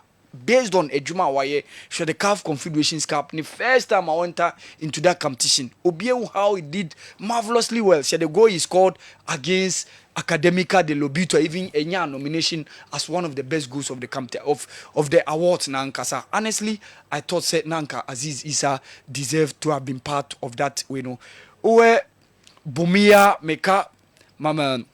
Go Obana Oji, the best coach, understandable. MS Faye, so you're winning the best coach, and also no doubt about it. How the Ivorians started the AFCON with Jean-Louis Gasset, everything was run off cry. Na bibia Sejo, and it has won yo. After winning the first game against Guinea-Bissau, they lost against Nigeria, lost heavily against Equatorial Guinea. But Sejo, you saw how Meka Diallo, Ivorian Football Federation, or president, no, any of my executives, no, mutimi crack the whip and making sure say MS5 on Tenaho as the man to take the charge. And luckily for them, some of the countries faulted. Zambia, Ghana, and Timian Twaso, and Timian Pie, and Kwenimu. So that gave the opportunity to the Ivory Coast team. No, quickly they organized themselves, and that was good. They were good to go. Eliminating Senegal, eliminating Mali in a game. Now, everybody thought said the odds were against them. Around first half, now the Ivorian team had a red card. So they had to play the game over 60 minutes. Even the regulator and Timianji Emana Femno. It's a certain Barbara Banda, the striker of the Copper Queens of Zambia. As you see, Onususina Edema Orlando Pride in the MLS Oka Omoma League no Onuno Begie. Asisa Toshwala Begie or prestigious awards are calf yediama. But Asisa Toshwala ebe jitwa so manebe 5 or 6. This time around, Barbara Banda, the Zambian international, made sure say Ono Etimiaji Award no ama wabe the best African footballer of the year Oka female category award no. And now to the overall best player of the year. Interestingly, Yako Kraune Ademola Lukman.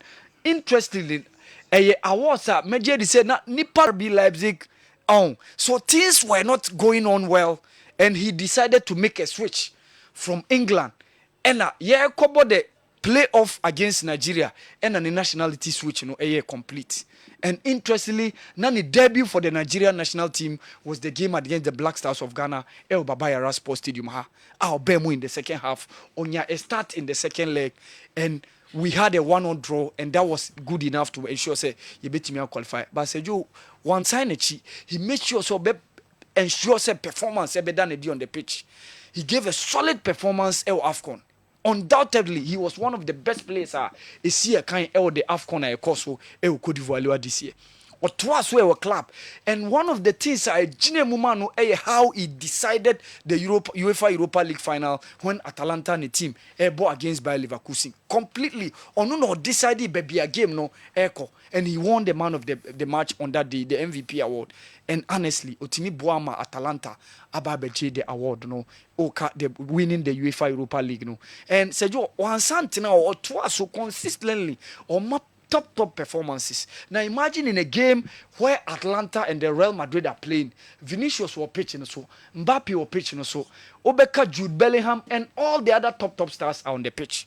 But still, despite sending team Atalanta losing, he finds a way to earn the MVP or the man of the match on that day. So interestingly, Ademola Lookman winning the Africa Best Footballer of the Year 2024, Seju. Enye adia opachino washube bia obia ntimi nkase undeserve. Yes, now Ashraf Hakimi was looking forward to get the award, but Ankonafa, Seru Girasimo, Simon Adingra were all part of the last 5 nominees, but Ademola Lookman has been the man who has won the award. So Sergio, increasing the tally of Nigerians in terms of players or more winning the award no. Before the award no, na Nigerians for AJ Obeka Victor Ikpeba Kanu Nwanko, Rashidi Yekini, Obeka Victor Osimhen, and Ononso Ababekau.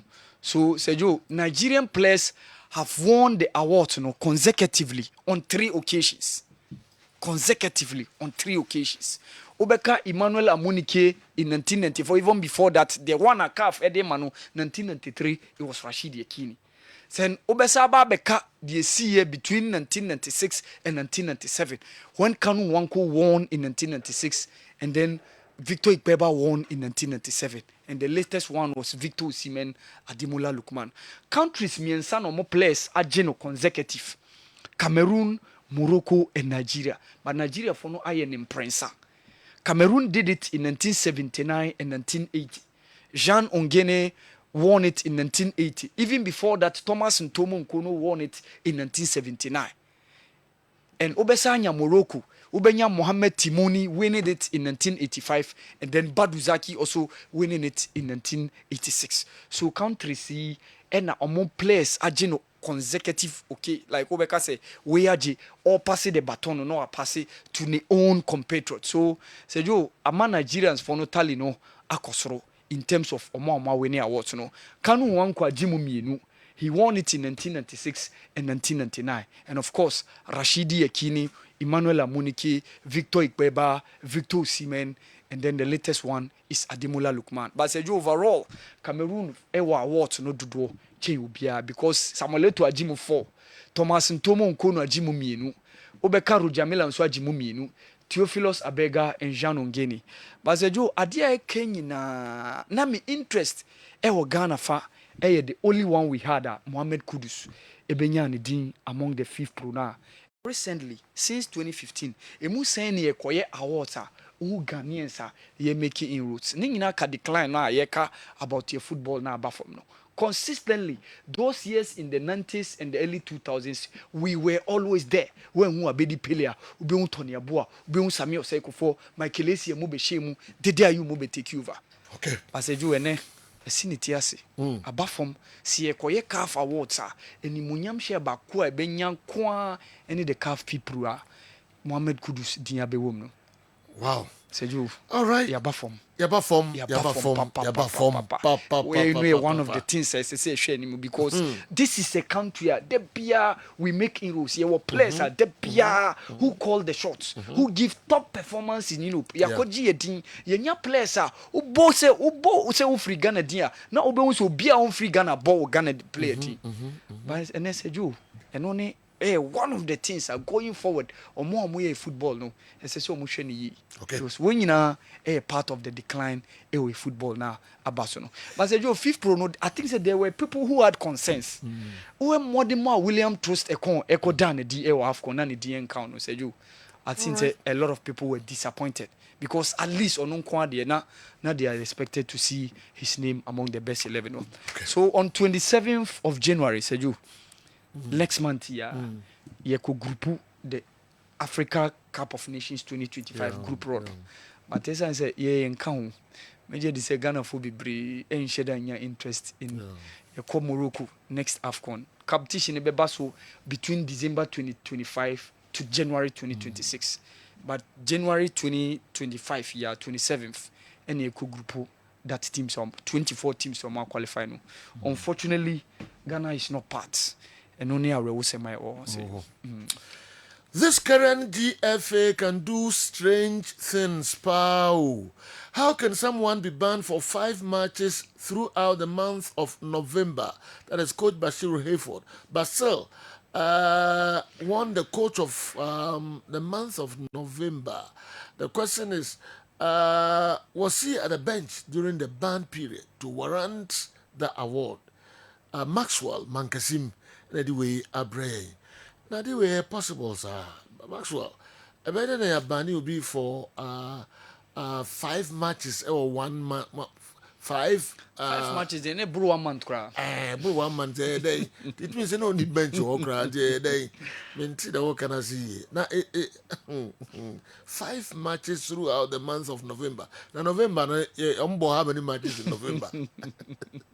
And so the match will born November be a banana. They ban 1 game at you. We ban 1 game. Say for 3 matches or so. Yeah. Until no then the banning will be 5 times. And now 4 times. Was it 5 times? Throughout the 1 month. Let's just say 5 matches here ball within the 1 month, 1 tenor bench cry.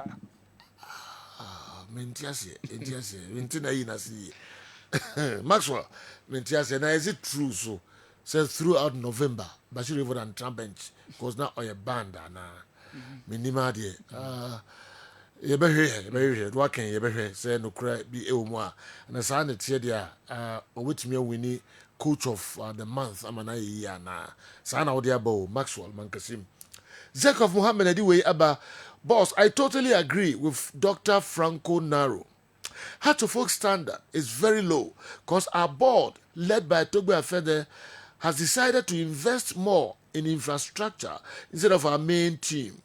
Hatchfolk cannot sign a quality player today unless we do justify. If he is fed up investing in the team, he should come out boldly and tell the supporters. Our players have not been paid for the past 2 months. 2 months into Hatchfolk players come. How will you expect such a player to play his heart out when we claim we have a billionaire as our board chairman?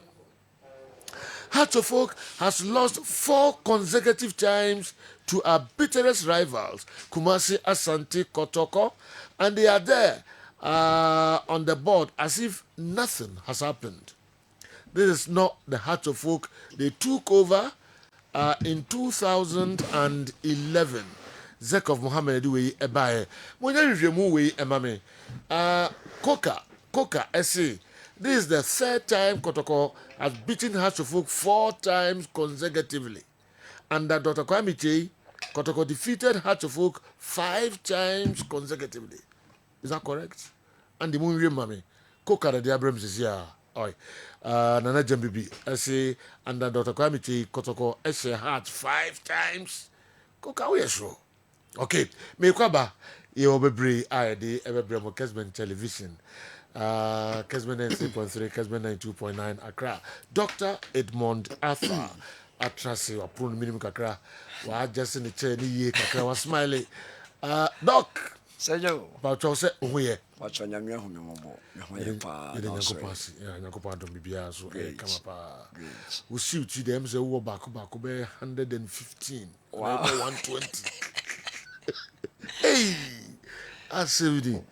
I'm sure all my chimney suits. Okay. Oh, what would actually be Oh, yeah, you're on the chimney.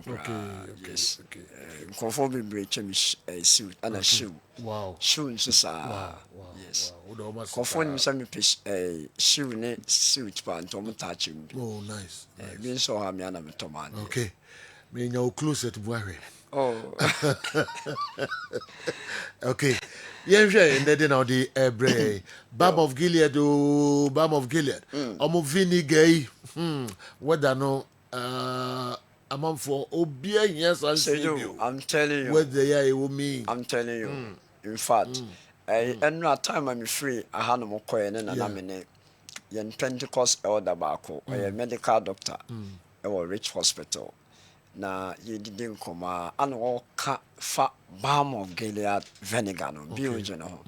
Some of the patients are or more diabetes, high cholesterol level.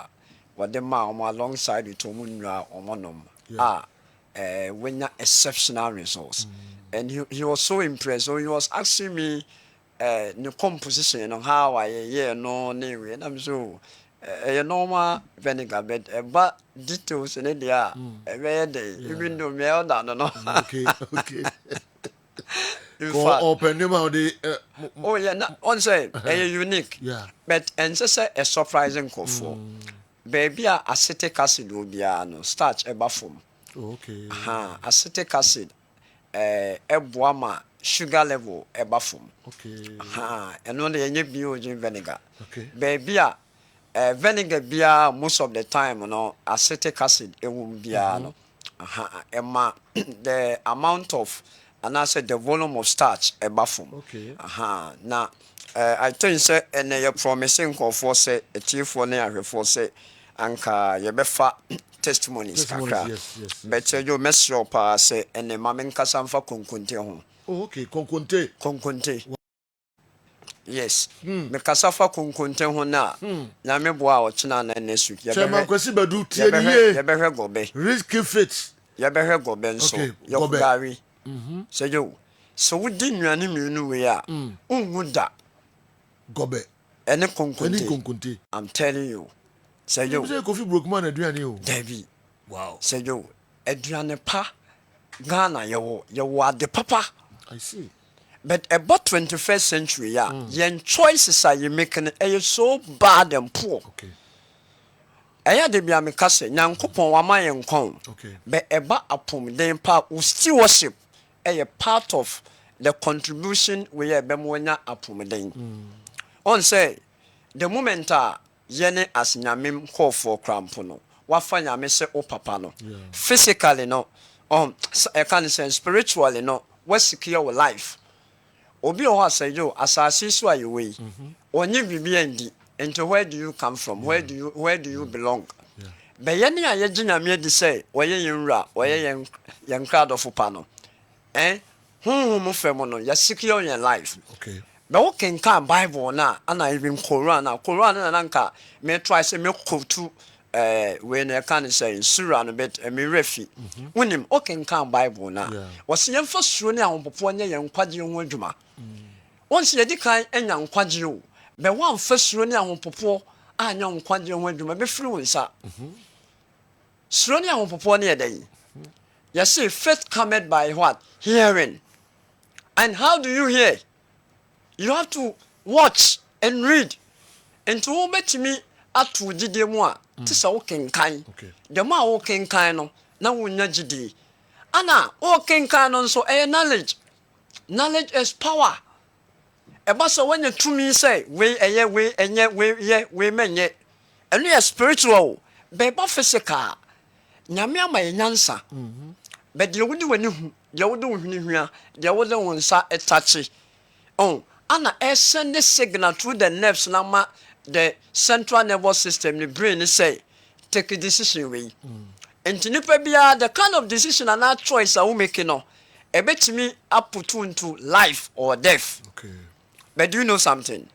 Obet mama make decision, papa, anaasɛ decision bɔne a ɛgyina honhom papa a ɛwɔ mu nti nipa bia wɔ will ɛyɛ your will is being controlled by what your emotions but your emotions no so no ɛyɛ honhom nti honhom a ɛwɔ mu no ɛna control will na ɛyɛ emotion no sɛ yo wofa konkonta ɛnyɛ fufuo tipɛn no bɛ fufuo tipɛn bɛtuma ɛne konkonta yɛ pa te sɛ woyɛ content control sɛ yo ɛna mɛkyerɛ nkɔfoɔ adeɛ sɛ wofa konkonta under normal circumstances no wotwitwa na wahata wohata traditionally because of the drying process na ɛkɔ so no draining the volume of nsuo no ɛfiri nsuo no yɛ starch but what you say good but wofa fufuo a adeɛ biara ɛyɛ starch a ɛsi gya so no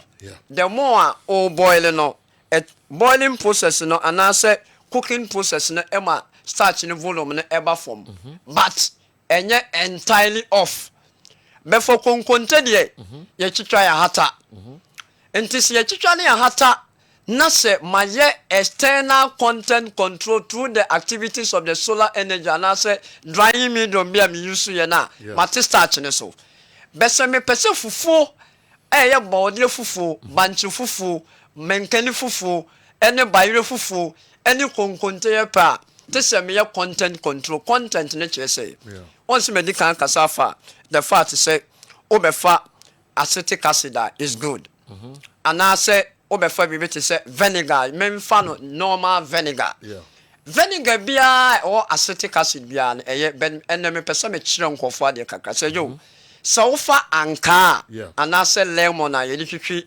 bucket ho a akutu akɛseɛ no ne ho no ugreti a yɛfrɛ no zest anaa rend wobɛtumi de agu glass cap mu anaasɛ if possible kora the best way also yɛ ne sɛ wode go flax mu si asɛ yo na wode nsuo gu mu for bɛyɛ 3 days after 3 days no cv sɔne so wo sɔne so a nsuo no a wɔanya no fa gu glass mu na fa si hɔ wobu ne ti no black container ya mi wei anaasɛ vinegar ya mi wei ne ti black ya anaasɛ tablespoon atere kɛseɛ baako wobɛbu mmiɛnsa sɛ ɛmo na wo noa konkonte na wo noa in this sense ne deɛ ɛyɛ bɔɔdeɛ na ɛyɛ noa bankye na ɛyɛ noa yɛwɔ fufuo wode gu mu wie afa BOG vinegar ne ti bɛyɛ 3 ka wo sɛ yo saa process na 3 days ne yɛ a yɛyɛyɛ no agenerate some nneɛma bi a BOG ne bɛka ho no nyame adom wonnoa aduane na ɛbɛma starch na aba fam. Okay. Oh yes.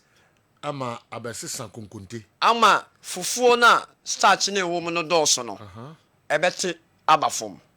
Sɛ yɛ bɔɔdeɛ fufuo, sɛ yɛ bayerɛ fufuo, sɛ yo we nya me na meka. Sɛ wokɔ BBC News. Dr. James Brown from Aston University. Yeah. Were one of the European top food scientists and then technologists and a dietitian, were research scientists. On any team. So yo, my forward we no amount. I'm saying they are forward me home forward the amount. Already research on my yellow. A giant say, Yama memony and anamo, no moon mo. Be you rot 21st you mean. I say Yama, ye Tony and I. Despite a moi FDA 4 day boy in nan, said you are sword day. Ye be di brilliant, almost almost be 2 more abundant so educating for forward, yen sense, Yem fa BOG crampo ye se anya duru crampo no ebi mu frefre compass almost am pria ye koto nzori mu me po ma chaw de ye pese ye kire nyina ne se nipa bia wo pese waduane a wo di ne starch ne so eba form no unya anka ana se ye kan sen lemon se jo lemon ekutu on lemon ekutu yes de di twitwi bucket on akese no lime yen ketwa no yes no wa great ho o great a fagu flax mu emani nsuo with nsuo 3 days ebe ferment e ferment wi a bu tablespoon atrekase be 3 na 5 konkonte na wonnoa fufuo no na wonnoa bode ne na wonnoa fagu nsuo no ansa na aduane na hu abra wo de biro gyina ka ho sejo ebe teso na se ye fa konkonta sejo apart from say I go through drying processes no mean, obey content control with the marketing component. You full depend on because during the drying processes, no probiotics abem. A one abem lactobacillus money other bacterial cultures are a buanti conconte say a gut health about digestive system na how a conconte no a boapa. So Joe, dear good. So a containing cutting wine. Okay. Yaw containing light soup. Wow. Yaw containing a bunabunu soup. Wow. Yaw contain you can say a bank wine a woho. And yaw contain for any contain wine. Where bunabunu? Where a bunabunu. Ha, into yaw in. Oh, yeah, bunabunu didn't contain. Okay. So you say not and when you go to not increment be a biaso. Wow. So when you soup when you name Kruman Kahwa. Pay. In Kruman Kahwa, Enquay. And she said, "Oh, Anka, and Quay Musino, Nanka in Kruma bear 5 and 7, Eguso. In Krumano, said Joe, and you never be a magic, no. Said Joe, Reverend Joe Bicham said, Minchiao, Emano. Oh, many pardon, no. Reverend Joe Bicham. Yes. Friday, nominee didn't come out. Okay. You one who didn't come out or catch him, or call you, no. Yeah. After no one say, and no one Americana, and no see. Was it on ye yisra de ne de ayo moto ne we no Ghanaian doctor bia wagide pa wonim de oma mo pese omo fat eba form no process oye ne so omo di nkruma omo wi nkruma as vegetables omo de ye salad omo de ye juice omo de ye den nkruma enti so you obi a o cholesterol sro a apart from say o fast startings a containing can say those active ingredients are onom no di nkruma ebema o cholesterol number from be no na make sure say so be di nkruma o twitwa ne tini be 3 4 5 o papa man fa bioji egum egum nkruma nim nkruma na what twitwa na what the hot water 500 sachet water na bottle water ba ko fa bioji gum okay sejo ebeyo magic se be true ana ne true no eye true mo a dilute no na the concentration emra form into now oh nom no within the day oh nom na sejo oh ye exercise oh did ntem oh ye portion size say oh me di fufuo de me did konkonte ye because the glycemic index near 31 as compared to fufu a ne de near 50 plus okay oh ye no way no ebe boa but so be choose light soup ebunabunu kwan anase nkatrin kwan ejina or health status so say jo bia obi akwa check ne cholesterol wa check ne liver function ne albumin protein e wo so ne lipid profile LDL and total cholesterol ne triglycerides no e wo so aben kwan ene nkatrin kwan no o de to ho a no afa ebunabunu na light soup na o de di konkonte say jo konkonte ye good me ne jeon say yo me din konkonten so na nkroma be 7 kan wa me ntimi ni o okay enu ntina me boy dwuma no because konkonte nkroma na wo me say yo etimi ma wo ye be ma wo boy dwuma okay say yo wo me ni ama ha ya me ka wo boy dwuma etimi ma wo fire say yo me ka so we bia na wo stre yes because gophobia ka kire be say omo ben o kakra school days ne you know almost Bema. Almost Bema. Eyepa, we the Pentecost elders. Oh, yeah, me a Bema. How many were Jaria Bomda? Oh, yes. Oh, what to mom. Now, Casa, me, no. Na, I would have did for Dr. Edwinaza. Me a Bema. So, yeah. Oh, me. Senor Moye. So, Beba. Oh, Messenger. The fact is that. Omo ni nyina honam ne ade ni nyina na kodi faako oh enkodi faako e wo baabi abi omo honam no kodi faako dabi ontimase me toase me toase kwa nti na menjuntum no akodi faako na uyu super oh me use okay me ya bema de untimi nyusu o ne pedia organs ni na ne so yare yes bema bia untimi nyusu o ne pedia part bia wo yare Ese bia ye adwuma. Ose bia ye adwuma, wadwene ye adwuma. Won sa ye adwuma. Die na ma Jacob Jacob as compared to Esau ne nsa. Yeah. Ode pulu ni nua no. Sɛ yo me Bible teacher. Okay. Nti me ka sɛm bia me the Bible be me na me sua Quran nso. Ha. Nice Me one. sua Quran pa, me pa di sua. Nti je me pese me ka nyina me ko nyina ne sɛ. Yɛne a yɛmpɛ konkonta a yɛkyerɛkyerɛ yɛn ho sɛ konkonta ɛsei no. Sɛ wodi konkonta a ɛyɛ the chief food. Kasi badu tie komoyi. Correct. Na amane a yaho adwene ɛdeda so nkroma gugu so. Wodi wei na wodi building gu nsuom na wɔyɛ wo exercise ye. Na konkonta no nso nka bɛyɛ anka wiasa amenu wadi. Wadi okay. Oh, anase anopa watai. Enwumre bɛ 5 no. Wenya nkroma carrot kakra, all badin kakra, jenny kakra, tomatoes kakra, what toasty, emre kakra ka ho. Na sɛ ɛyɛ bɔɔdeɛ bɛtem baako mienu bi a wadi. Sɛ jo, woyɛ se ya, yɛn ka nkyɛw sɛ wobɛnom do for life. Doc, man for dase pa. Wo ho na the concentration nyinaa yɛ de ɔba beton no. Ba sɛ wo educate public no, I ho hia okra. E wo hia me. My yarida. Yes. My yarida. Anna, Balm of Gilead, your vision is say, do more education than medication. Okay. Anna, how do you educate? Make people their kitchen, their pharmacy. Mamumu Casio, and your beer, Omunugu, not necessarily so abania show. Yes, one no mount. Now, coffee no one yet, where you are an uncle. And Tina de Biami Castle, oh, by a ho.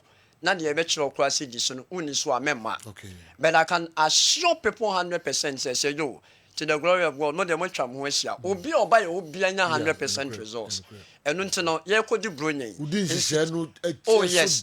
Obi nya 100% results. Enu no nti na ya me kasa with data, me kasa with authority and bold. Okay. Because ma femuda ana minim ne me kanya say ebia ma sheda yi bi. I know what I'm talking about. Nti the me person me kanya answer me kwese jo. Bi o gene de e wase a obia metobi ebe boa insi obi afa bi gum say yo meme de ni ana ni pa bia wo ye consistent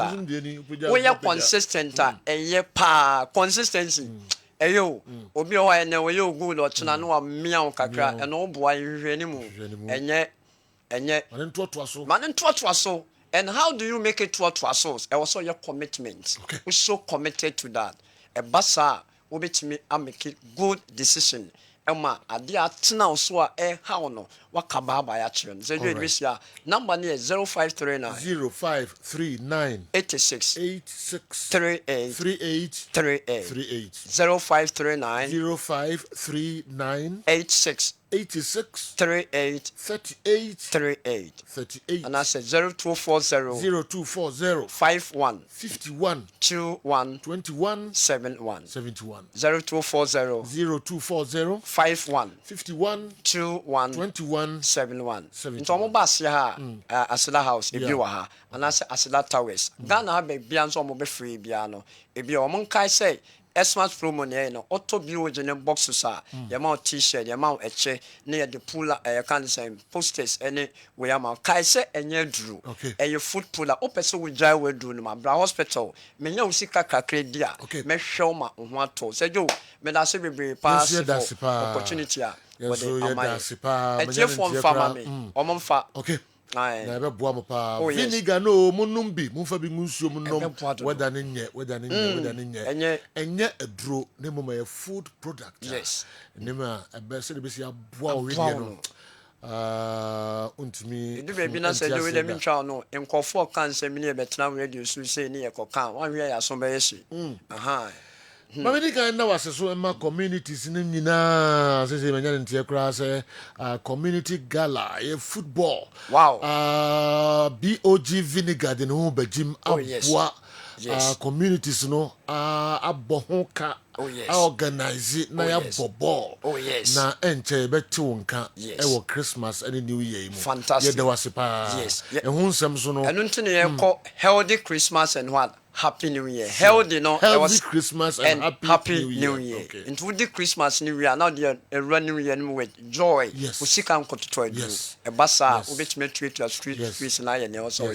Jen Chakra, Nene Chine, Dr. Ebe Yidenim, Abwa communities, no, gala na, Kosono na, or the BOG. ɛne nneɛma ahodoɔ abɛtae akyire agye sika de aboa ama biribiara yɛ kamakama paa ɔno nso no contribution ɔde ɛboa ghanafoɔ titiri mmarima no mmeranteɛ no mmaamua no na moanya health sɛgyo ɛne maka konkonkyɛn ho asɛm ɛna wɔkɛn mɛkasa fa alcohol ho alcohol yes next week okay nipa biara no wobo naturally nyame ama wo alcohol okay ɛwɔ mu dada te sɛ bia wonidi nipa biara wodi carbohydrate foods ana grains in terms of cereals ne grains biara ɛnsa alcohol ɛwɔ mu wɔyɛ food chemistry nti sɛ obi ɛka sɛ biribi sɛ ne hɔ a mɛba bi prove Papa Nova biribi sa I hope so wotie program yi nipa biara alcohol mu dada ana nipa biara gas nso wɔ mu nti nipa biara sɛbi wota okay nipa biara wonta no ana wonyim from ana wonyɛ correct because every fermentation process during food I eat alcohol and carbon dioxide exactly wow yɛbɛhwɛ Dr. Edmond Arthur, you better see pa. Senyor Mpacho bedasi. Edi enkomo ebi mo be transfer education nkwa na ne nyoma na ode ba no kra de kakra bi. Osi mu mpom no ehu hia no papa. Udi de okika no so a, uni problem. But do ho ya so thing. You be say no transfer. Senyor Mpacho bedasi. All right, that's it pa. You better also the Mama Kessben television, Kessben 93.3, Kessben 92.9 Accra. You kindly help me know from Kwabena Black, if the Alex Mengel he mentioned in the Heart of Folk lineup in the 60s and 70s was the same person who played and paired with John Wilson at the central defense position at Dwarfs, who was also the captain of the Ghana Academicals team. They will be Ebusa Kwabena Black, no. Obi nipakro no amfani din amba menim Kwabena Black utie message ya na eno nso no enche meko Newton Latin marriage ataho na mako he de Newton enso aboabo no kakra e de brɛ ba menyi ba kwa na menu bi emfa free way 11C Ejumawura as a champion Joe. The Kotoko and Hatofo game last Sunday wasn't that bad. I see Asante Kotoko making remarkable progress going forward. They will improve from what I saw last Sunday. Justice Blair reminded me of Nto Jan at Asante Kotoko back then, and Albert Amoa reminded me of Bequin and Opoku Afriye with his regular forays into the Heart of Oak Vital area. Osei Esibe reminded me of Joe Odoy and Joe Ado. Most importantly, let's keep this team together for some 3 years and see. No impromptu contracts to break the cohesion, my humble view. The Asante Kotoko midfielders, attackers, must just sharpen their reflexes at scoring. 11C Ejumawura. Obia se ema timi entra ho, House of Folk timi, Kotoko timi, 3 years minimum. Ni enhwe de ombetimi aye. Mepamcho, is that possible? Andy came. You know, possible. Possible? Nse House of Folk omu teams nanse omu tena ho che you. Sa betamoa. Ayi ni hui. Na betamoa obeko nanse. Ayi ni hui. Obeko nanse. Na team be free ayi aba or yemfa ne say Rwanda. Rwanda o. Mentra Africa cry Rwanda. Also ma betamoa $10,000 a month. I bet 3 days cry Roman wako. No, but you know, say Hamza Issa scored 13 goals last season. Still with House of Folk. It be a contract in them by. But being fun say a bar. A bar. Yeah. It depends on the team, no. Omo priorities need the only player na beka. The fact that the player want to go does not mean you allow him to go. And a chance in the dawa. Yes. Then I'll be convince the players or man ko. Or contract. You know, the player not sign a contract. And the contract need the woman na mo be aka. Nti ebasa based on the contractual agreement of only player, the woman na mo be. If you insist that you are building your team around the player, you want to keep the player, you want the player to stay. Why do you allow the player to leave?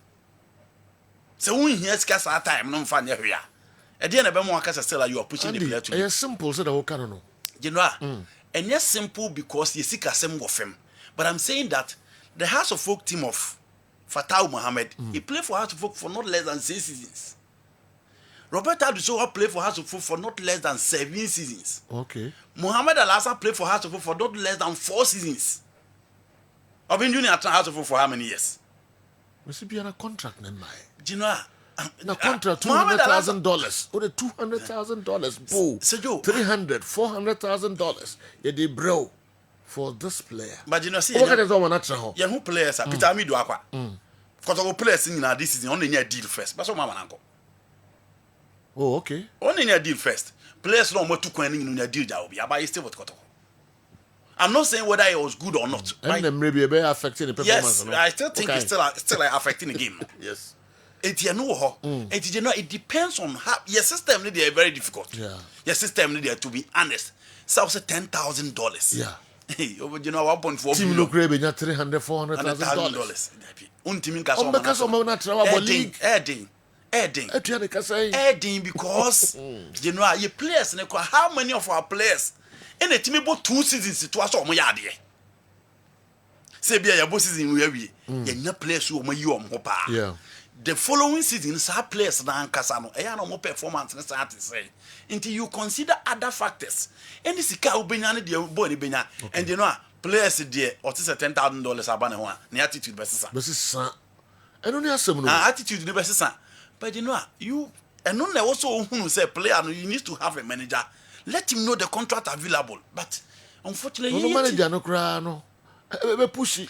Go on the show. You know, your teams need plan here or plan how to push you and go baby. What was a 5-year contract? You see a team we are building around you. What's why $5,000 contract? No. But here, what is the plan of our class? Plan it to say, okay, to Ngoji League almost here next year. Okay, to have to go Ngoji League almost 3 years. Into the plan of those clubs and say it here. But you know, the plan is want to be in Africa next season. They want to participate and compete in the Confederation or the Champions League. You know, they didn't also more be the echo.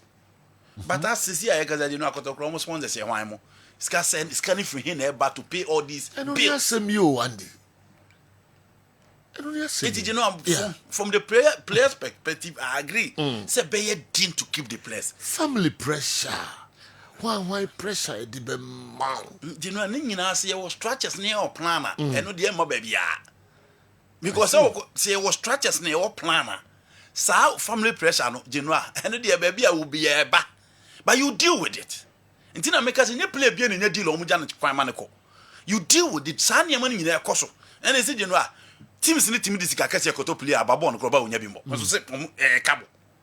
Until you deal with those things. But, you know, plan, saying a clubs and Ankasa plan, say, Kotoko Ankasa, what is their plan? Are they thinking of playing in Africa this season? The following season, Champions League group stage, they want to be in the semis. So, sign your money in any so the player will leave. Okay. So, sign your money, only plan, be there. Then you don't expect the player to stay. Okay. It's turn now, but I agree with you. It is difficult to keep the player. But you know, Justice Blair boy a Ghana Premier League for how many years? There are chances in them, oh, play ball. Play ball in a ball and Justice Blair ball. There are chance in them, Obiara in it. The moment you do that, you know, say affect other players. I'm very good and can be on person ball. That's true. Yeah, man. Or better say.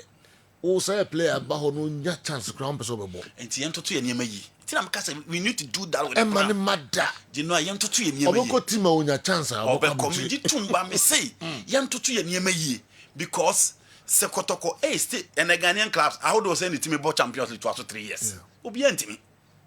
Kotoko kobo Confederation this season the following season was a top 4 onim. Has kobo the following season was a top 4 onim. Media Mako dream sequoia. The following season so at my Samathis.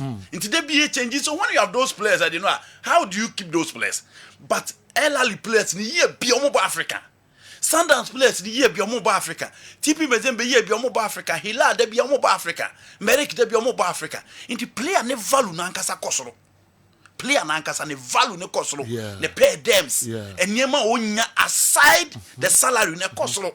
Enti yesa sikado de obedient won ni beje won so obekọ akọje. But enema bi o ultimate to bo asakakra because you know Sekotoko bo Africa no mo bo Cup Champions League. Na me fancy a draw mo group stage. Kotoko kwa we bia pay them mo de be ma players. apart from an almost winning on some more bonuses. So imagine Ghanaian player earning $500 after every trip. Said you, the salary everyone saw G6,000. Or cut trip will be about $500. Or the kind of salary, well, he's not earning at least or earning $1,500 $1,500 a month. That player will be a bit relaxed. But has a African at a bay. Kotoko African at a bay. Into ASRDR. Say 2,000, 3,000, 4,000, 5,000, 6,000 a day. You crew mad your money, who you soon ye. there, the attitude of the player will change. But as I said, we've seen a lot of players. You know, that's why. The other point is also that so who keep players not the change of the rampant change of coaches, you know, it may affect me. Ghana coach be about here the place. Coach be about here the place. Say affected to keep players in the Ghana Premier League. Mijitum say general, very difficult, but we can do that with a plan. Has team now after some board we cramble, you know. You know, we keep players in the chair. I me bought about 4 players. The football has to for from Frank Nuttall time, and the football has to folks till some board. Or has to Benjamin Mensah. Or has to folk with Thomas Abe, Inusa, Musa, Rubinyani. Esa kopim se samobodi babeton. Inti has at a point kept certain players, but omwa broke his structure. No, what is the situation now? Inti osesi ba ye can see you know about has for 3 seasons. The third season. Yes. Sir. Yes. About 2 years before. Yes. I think this is the 3rd season. Osesi be sir. Yes. That's the 2nd season. Okay. Yes. Inti at least gradually they try, but the rampant change of coach and a coach is ultimately blame coach is performing. Zekov Mohammed Sende message by. Yeah. You know when you are becoming a small club, uluswa normal. So be a small club, uluswa normal. Has to folk elusu atwaso miensa against Kotoko. There should be crisis meeting. 4, not 3. 4. You know there should be crisis meeting. And you can say normal de ba homo. E wo year back. E wo year back. Ah, said you. And I has but be at these are. Has to folk. Oh yes, sir, you are becoming a small club. Big club with their own accepted defeat, sir. That be. You need to question the players. You need to question the coach. Say dear because coach will lose 3 times, right? I didn't think a coach who wanted to be a couple of has a show. I didn't think a more players would be able to be a couple of has a show. You need those answers. Okay. Who players need to live up and what is actually wrong tactically. You know, House of Folk need to demand those answers. The previous House of Folk team and they big and no be any son and it hasn't lose so much and then no matter said oh no, you know. The moment you do that, you are becoming a small club. You know, madam no see no. Supporters now they be I see was stadium and because we stadium. I disagree. Football ni bonus say you lose so you shape players ni coach. Me baby am tia me nsan will be 80. I said Prosper Nete should be fired. Yeah.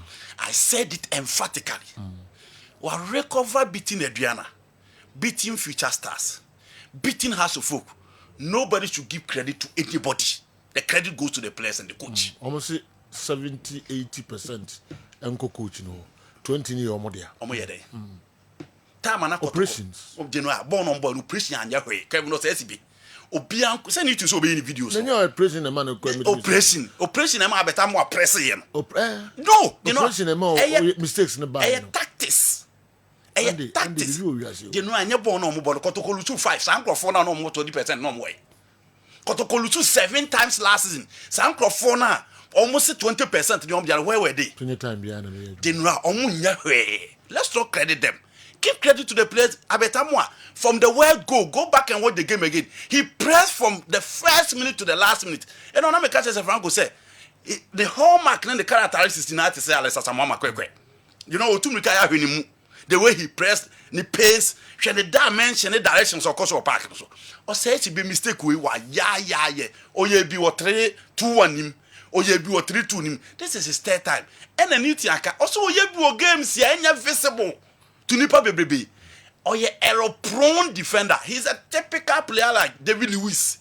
Or Bebo game na by you know James. Operations the man. You know any operation. Let's not give anything to anybody. Operations the man coach Abenkwai Chartele free. Genoa. Ma kwanda ho. Go back. Operation. Say. I'm gonna work papa na. Sa confidence ka pro bia nko ekotokoti mu. Na coach no mta ma Chartele amompon. Any operation bia. Ye be kwa kofa elali de kotoko ba no ma ko operation amiahwe. Genoa. Ana ye de Real Madrid be ba no ma ko operation amiahwe. When Kotoko were losing, Kotoko became a laughing stock. People were ridiculing Kotoko. It was the coach and the players, and then you blame who almost say and we find reasons why the team was not performing. Operations are the team now has to focus. Prosper Netogum to beat has to focus consecutively 3 times. Also operations. You know, now a Heart of Lions or train Kotoko boss no operations anyway. Give credit to the coach, give credit to the players. Omoye Juma and Genoa, the supporters should embrace it. Catch also coaches no cry involved in the operations. Genoa. Yeah. Didi. Genoa, maybe me ko the park and so no. Operation ye day. Yeah. Pese me The me can say. Operation adwuma ye dey say for ni.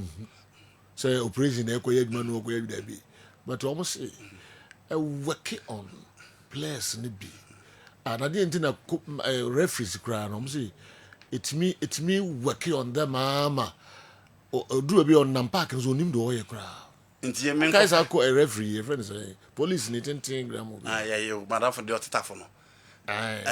They not aba. Yes, yeah, me hu na say branch. The hearts ni kotoko wa crab you know. Yes. So do we no nim do ye cry. Mama nko fa Clement. Do mo di match mo bompa yes. Mama nko fa Clement Apena na say match binelo ira timra na kase match dinwa. Give credit to the player, give credit to the coach. Operations nyoku. Ngomoni say na was watching your Kessben television, Kessben 3.3, Kessben 2.9 Accra. It's been trending since yesterday that Eric Bequin could become Kumasi Asante Kotoko's assistant technical director. Before it is confirmed or otherwise, I want to disagree with our hardworking IMC. We shouldn't give people unnecessary load just to occupy them. Boss, to me, Eric Bequin has been coaching our Division 1 and 2 clubs for some time. So the IMC should give David Oklu's vacant position to Eric Bequin, if only he is qualified. That way, Kotoko will be building him up for the future, just as Barcelona, Manchester United, and others are doing. The beginning, the conclusion, the call. Kona minim so oba be yes my infama no all of a sudden if Didi Akumadan senior high school na we buy efa all right mama mra mefa also take a cry na fi na also the include and so be kan yeah na fi me nko Newton Latte marriage ata ho na me nko head on so the Brian Kessben and UTA me pa cho mama nkai we good morning sir. This is the Deputy Director of Prisons, DDP, and the Regional Commander for Upper West Region. Wow. Alhaji Osman Tesembido, Esquire, or a lawyer. I was a match commissioner for the Kotoko Heart-to-Folk game on Sunday. Oh, okay. Oh, okay. One of the message I bring is here. My son told me of the commendation during the discussions. Oh, okay. Thank you. I was with lawyer Kessben, okay. I was at the professional law course in Kumasi. I'm from Gambaga, Ghanaian. Oh, okay. In the one boss, lawyer Kabrakesi, in the cool school. Oh, okay. That's fine. But I say Oko Upper West on the regional commander. On the name match commissioner. On the name match commissioner. Nti no the way abre yensisia. Nti omo match ni bibia course no. Oso ye mo na mo ma baso pa no mo boa no pa ma djuma no eye kama pa. So Kotoko ni Heart-to-Folk no.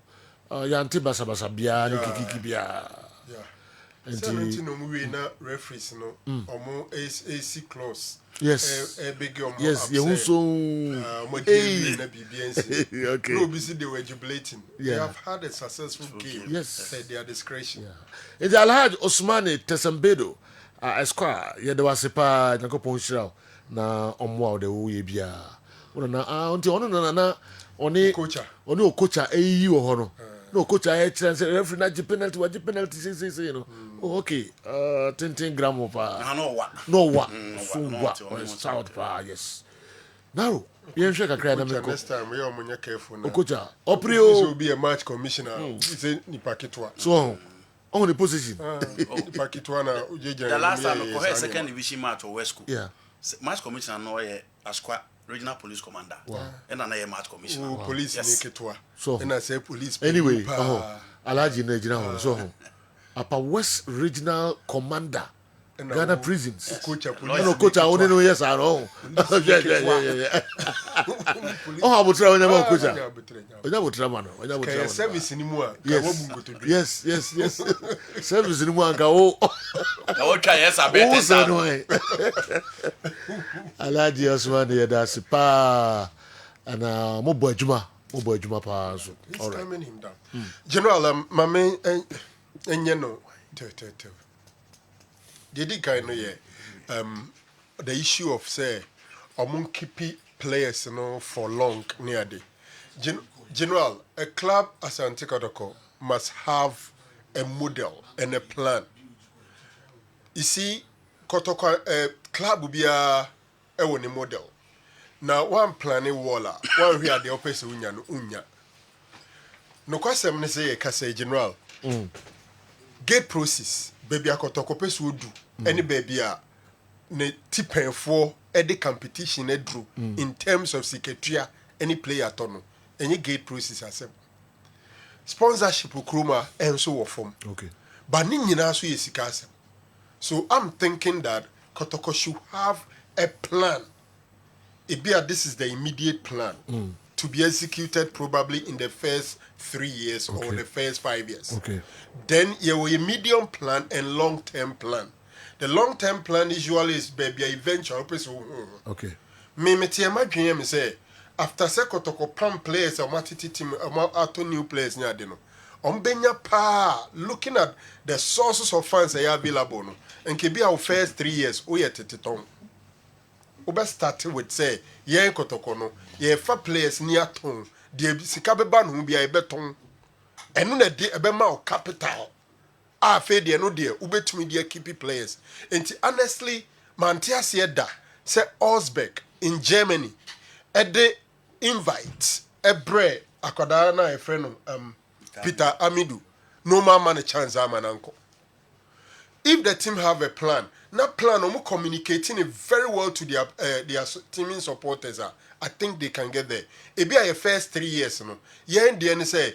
Players na ye developing the boabeba no bia no ye beton because no kwasem say we ye Kotoko we ye house we ye hwan a player no or sign 3 years ni wia e do ne final year no full so ye good an agent sasha say the offers e breno no matter what it's difficult to meet those offers.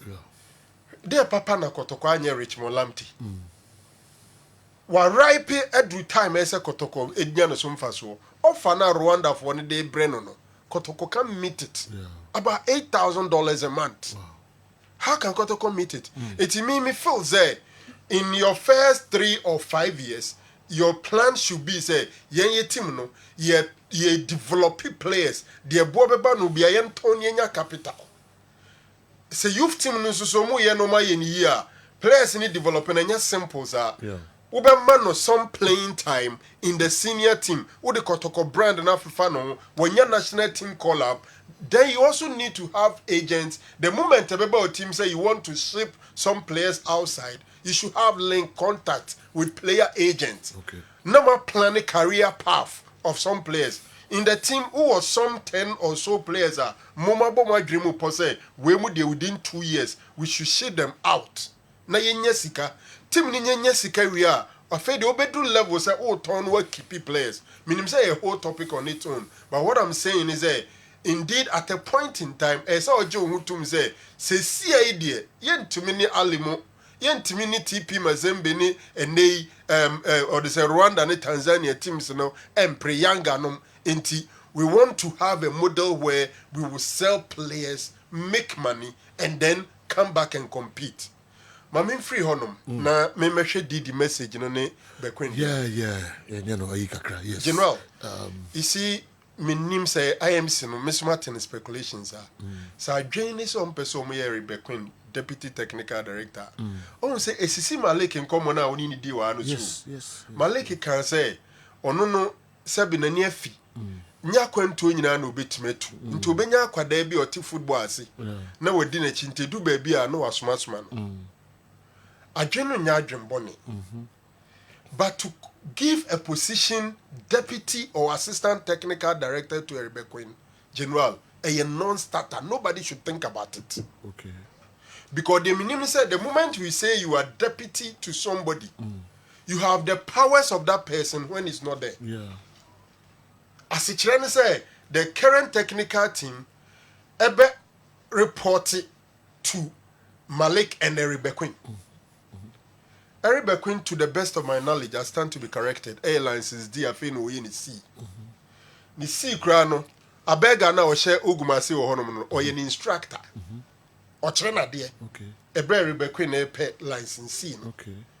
Into how would Bequeen question or ask, or would these guys report to Bequeen? Say an year more technical directorate, you can establish it. Now when you're a beer technical directorate, you have your general manager, NASA or the same directorate or one conform more. So he works for Malik Jabe. Reports to Malik, whatever it is, Malik in the name we Mubeka. But so Oberman deputy technical director. Na ogumne abega money we mu sheri bekuna said they be kwabrenuru. We loved him. The other side could be say you bet den be attach technical team no. Okay. Say be obeka technical team no. Na bi cry assign say be no in training strikers no. And now only in charge of strikers trainer. This at a point in time, Man United cover Benny McCarthy. And then buy no yes man. It is done.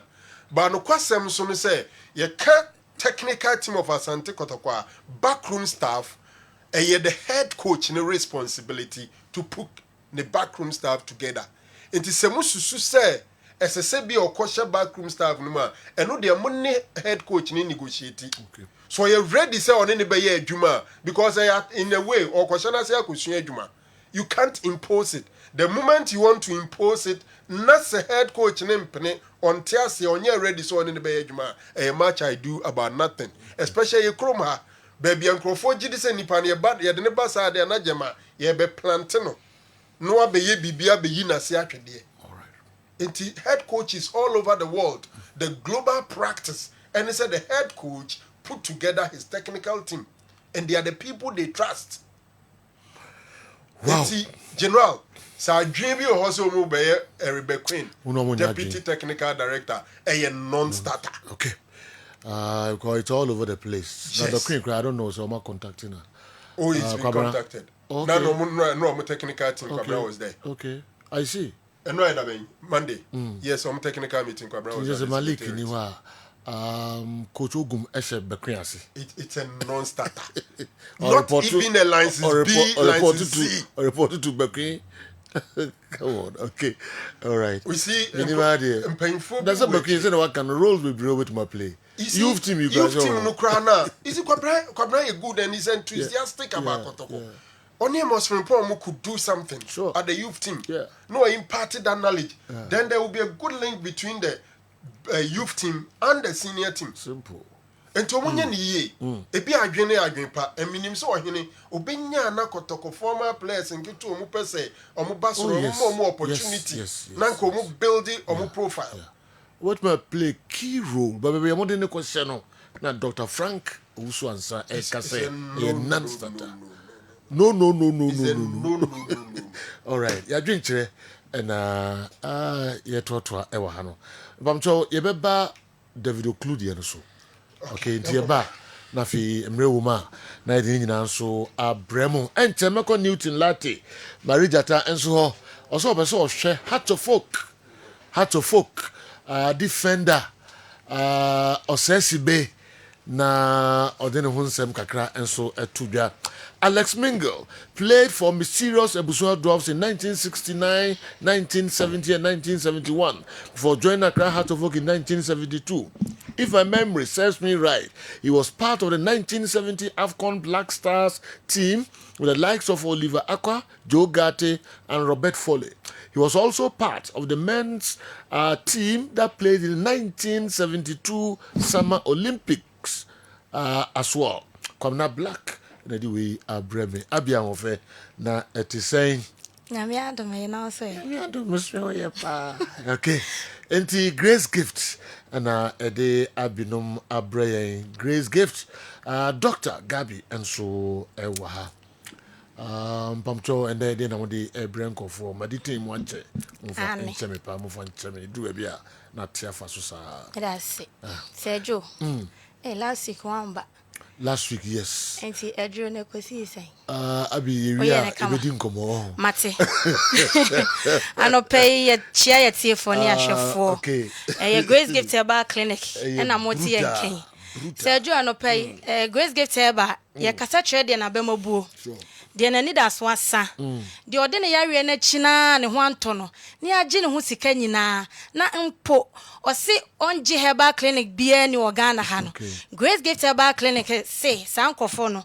omomra ne nto nchia if you say Grace Gift Herbal Clinic any the only Herbal Clinic aye de nchia to ye adwuma enti yesi emprempremu yi momra ne nto nchia da bia metaye ka se uba Grace Gift Herbal Clinic na so the stroke na ba ya within 3 to 4 days also sorry nanti eno adansi die kase pi hospital no amekọ hospital na papa bi Mr. Mwako sehwefuo ni bi na oba 1st November ya endra mekọ na papa no asori ananti a odi adansi na bibia kire se Grace Gift Herbal Clinic adansi de na doso na papa oba ni eboni mu ne de na tena hwiche mu but nei wasori no ananti enu nti e kanfo Grace Gift ama se wa wuji ho akini no se stroke aye ona wo fie na de akina Grace Gift se bra na de ne emeto nchia oba se wo de niam ahihye wase ama se bi wase ho abie Grace Gift se bra infections bi atena wo so ache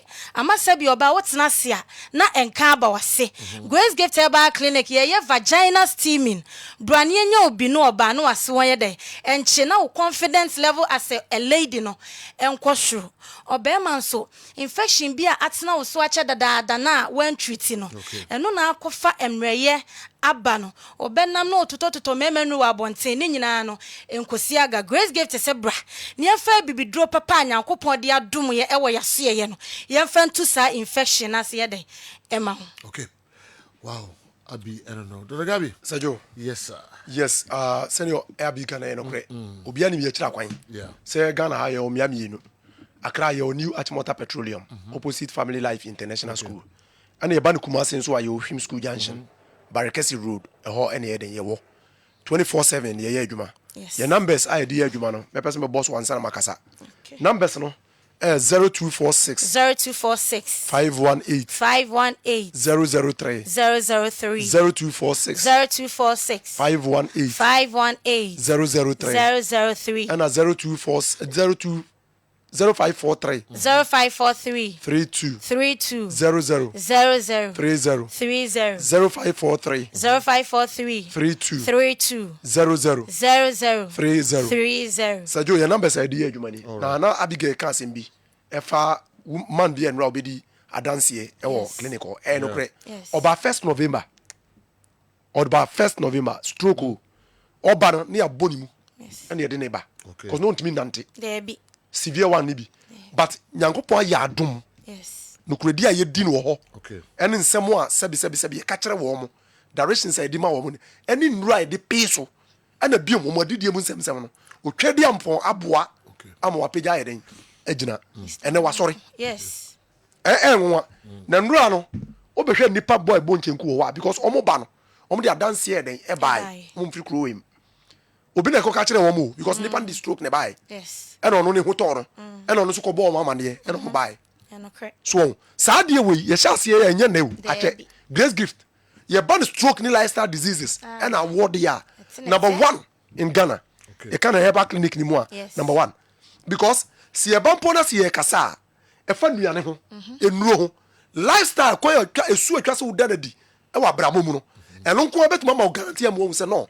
enkrofo no betuma ye bibi because Sergio se me maka emotional disease once ma kire wa metumi aka kire se saa de ne betuma ma pressure enye ya de bia ne ba se ye pressure ntine ye pressure ne de du na e kan your pressure bi wo wa at least it was your psychic ni pa no psychologically because ade bi na create saa de obi de stress so a bar no money pressure there the echo obi kura nya stroke because of that sad no hwe Sergio bebrenim say stress on e yade bi a e yare kase bi o bebrenim wonim say bebrena nya mental problem they've gotten out of mental health, have entered into a situation of ill health condition of mentality no omu free mo free obekwa ko hwere na root cause na nkasa no stress stress ana ye ne sa no na sabi wa enter into a place they be do actually no na kwa command nervous debility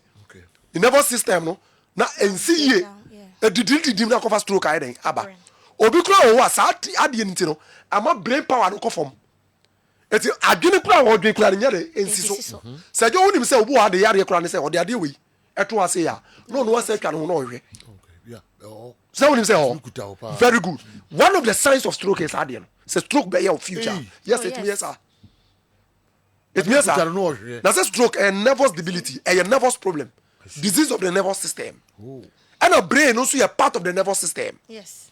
It is a be affecting nervous system na ko affect brain na once adebo a okita ekura na ohwe otumi nkai eno ne ka kire wo say ye wo sabi enu ahodo wa twadi ampo nyankopon ye den abo a bit me improve cell what does it and stem cells a bit improve the power of the brains am a brain here sharp and ka ye den and crampan any moringa ye carbon near the fry wo near manu mekosam kakra bi ka ho a yetimi boost brain ya pasi ya kire wo say hwe se wonyi ni a ya to nchi anti ne ka kire wo say etumra na ya kire ni si mi bisa wo ye wa dro bi a friend crampan your back be a friend moringa everybody knows it and ye mako kokon e ya na mi bisa say aden na three no combine together no e improve memory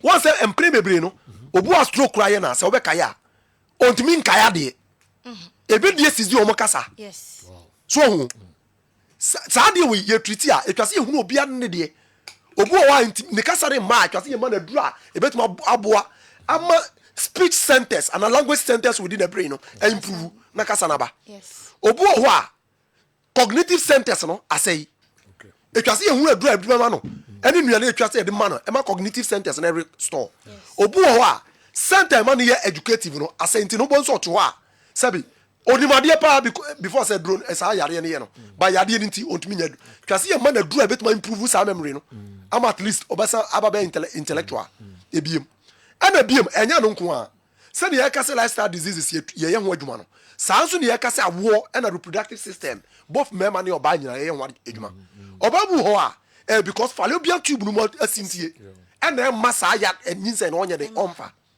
ye de fidie ebe hwe omu ne ho ba biade ne de ekika ko Sergio niama bebre na ma madimi ho obu okura infection miken ne papa nkasa kura nya gono ne de wo no so ho etuma ya behwe mu no na affect akwala no obu ami oni be ma bi ne di agro bi o ache oni no kura ntena bo be ware ye no ade ne ha no wo se gono so tena mema so ema so che ansa na pie sa kind of namu ayi no entem pie o ma ho ntem gono say be ma ne oba koda 3 days na yo no do so ba na nya bi ema it me tena mo so che but more na to so che sa na it me di obu okura white enti na ontimi mfa nyinsen yo kai media hodo ema wo ya de pa it was a great gift catcher was a tambia ya obibi e friend say banya na steaming sa ba jani steaming no ye no eboa wo mo papa ye wie kura na wo kura be di adanse say ade ne ye aboa steaming na ye ka no enye vagina steaming ko anse ne ye yo ye say body na nkasa steaming and your friend steam bath puno yes ye boa body na nkasa on e working itself out ade bi be pra no say ye fi to get out of the sweat it will be a massive sweat yes abra hu shem na wunya massive sweat no ne ma nsuo na wonum na body ne disa nsuo no e wuru ni mutu it causes blood circulation baby amoja ntimi nkonti anipa na dwodo no moja no be ko ho ama sabi wade no obu ho antini emu na atwe no e beti se sciatica na no betra se kire mu se bebre na no sa antini mu yade no efi kwan mfa so didi lifestyle obu ha sejo fufuo e bo 9 o'clock afi na otai fufuo aduani complex starch na sabi fufuo krampo no sabi prebiasa ade nsan na se wudi na wi akura na na say very difficult for the body to digest it. How much more so could in another? So, it's a dear no, was a dran na bunu. Sandy pay out to us, I was why I bear for 10 years. Yadiaction won't in Tinumua. Musaf fermentation at Chedriano, and I'll be near Kumojanim. Well, I done acid a hoodoo. It may yet a damage cells no any national. A moment mean oxygen because more acid air feeling mojano. A consume mass of decay. A decay, minute organisms say homogeneum. A pro. So homo pro so a bone, a carbon dioxide. It's a deleted carbon oxygen from the bloodstream. A bonusana. So oxygen and cause other tissues, no any organs in any or homogeneum. They don't get it. They get only carbon dioxide. So they are starved. And tinin starve. Et you say all lose the control all wound and also take pains near the oh baby. The air can say Fabra Grace gift near him. Ya dear yet me money in our. But send your wood yet biano, Fre, your numbers no, I'm the better to piano. O fracture training. O tremoa, your better was a bra. That would be bunny. O bows what therapy, you may own your back. O born pedro, but practical therapy, physical therapy, and you see a bear the idea. Your numbers no, and I miss our boss. All right. 0543 32 00 30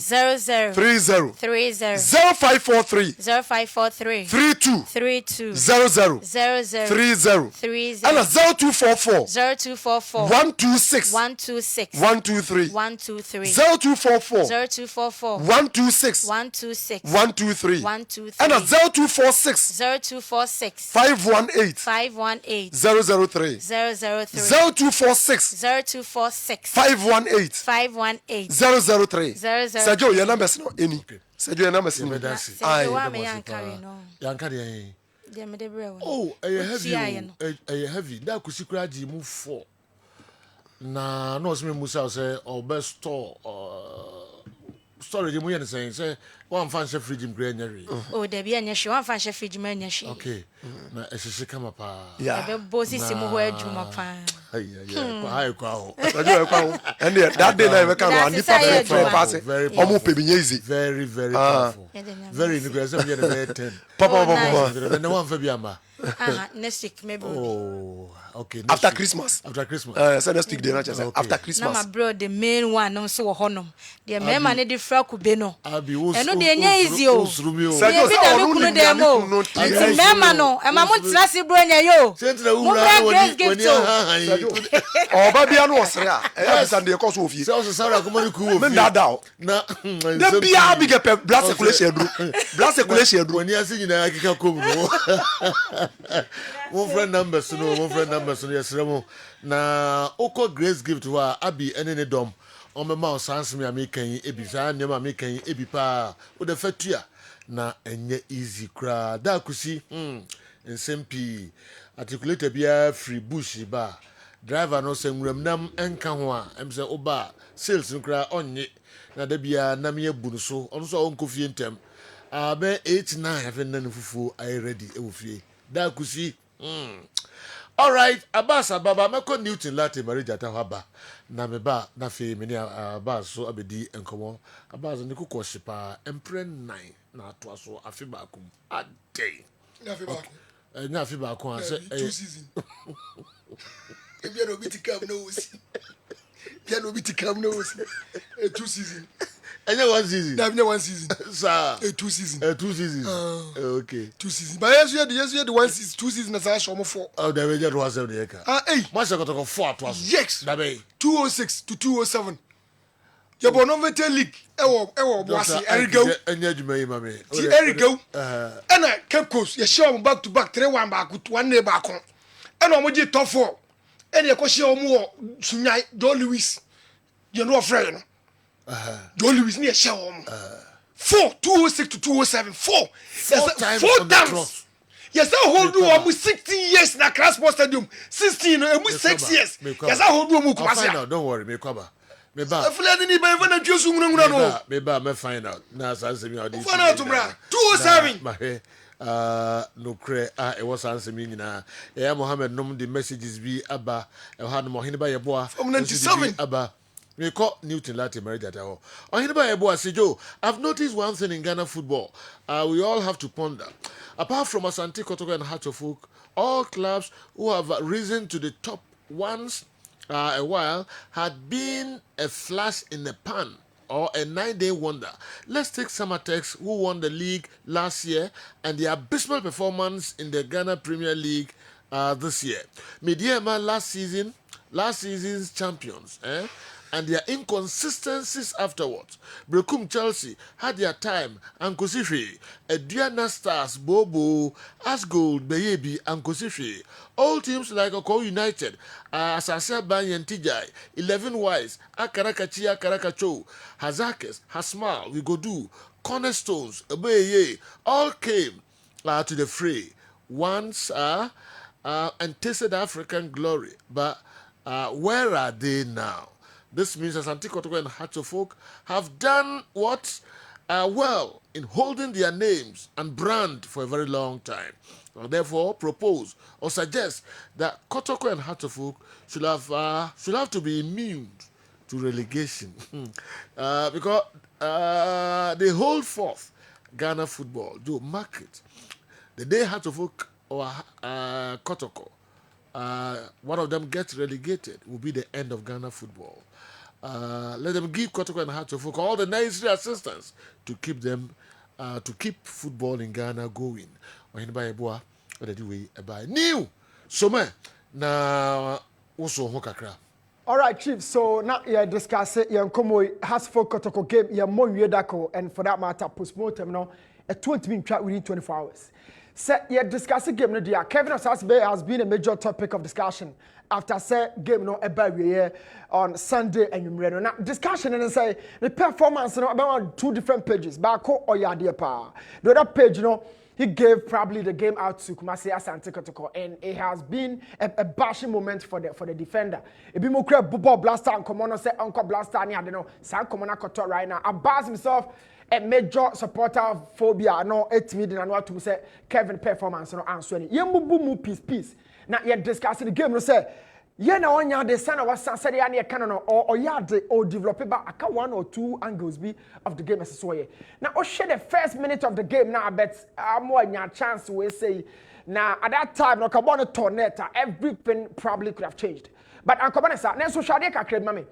This was the time I bought a bar box to Numa is also a free area or a coy. I bet I'm one of the idea I can see and on also defender I discussing in Osasibe media there at target. So 2 players in here. Born about box Numa Ebeko. The player now has to think about the last attacker of Kotoko, which of course Abetamwa. So you should to know more movement or more a discussion. Now for a defender, fortunately, what block striker said the only chance any access to the ball. Goalkeeper another ponum or bumpire say defender never be drew this stage a resilience and endurance. Now, so you catch yourself ball where here one of the best saves our game no more win Jindi. But a day in number 1, yeah now a man or Sasibe or Tato from sir. Obi watching the game behind him say or Sasibe loves to go on the ground with the contact. It was all blocking, but we did not twinkle of an eye. Now Sasibe air conform. Now share the time now ball you floated by area. Hold on. 2 players in it, we're hawking around the same zone.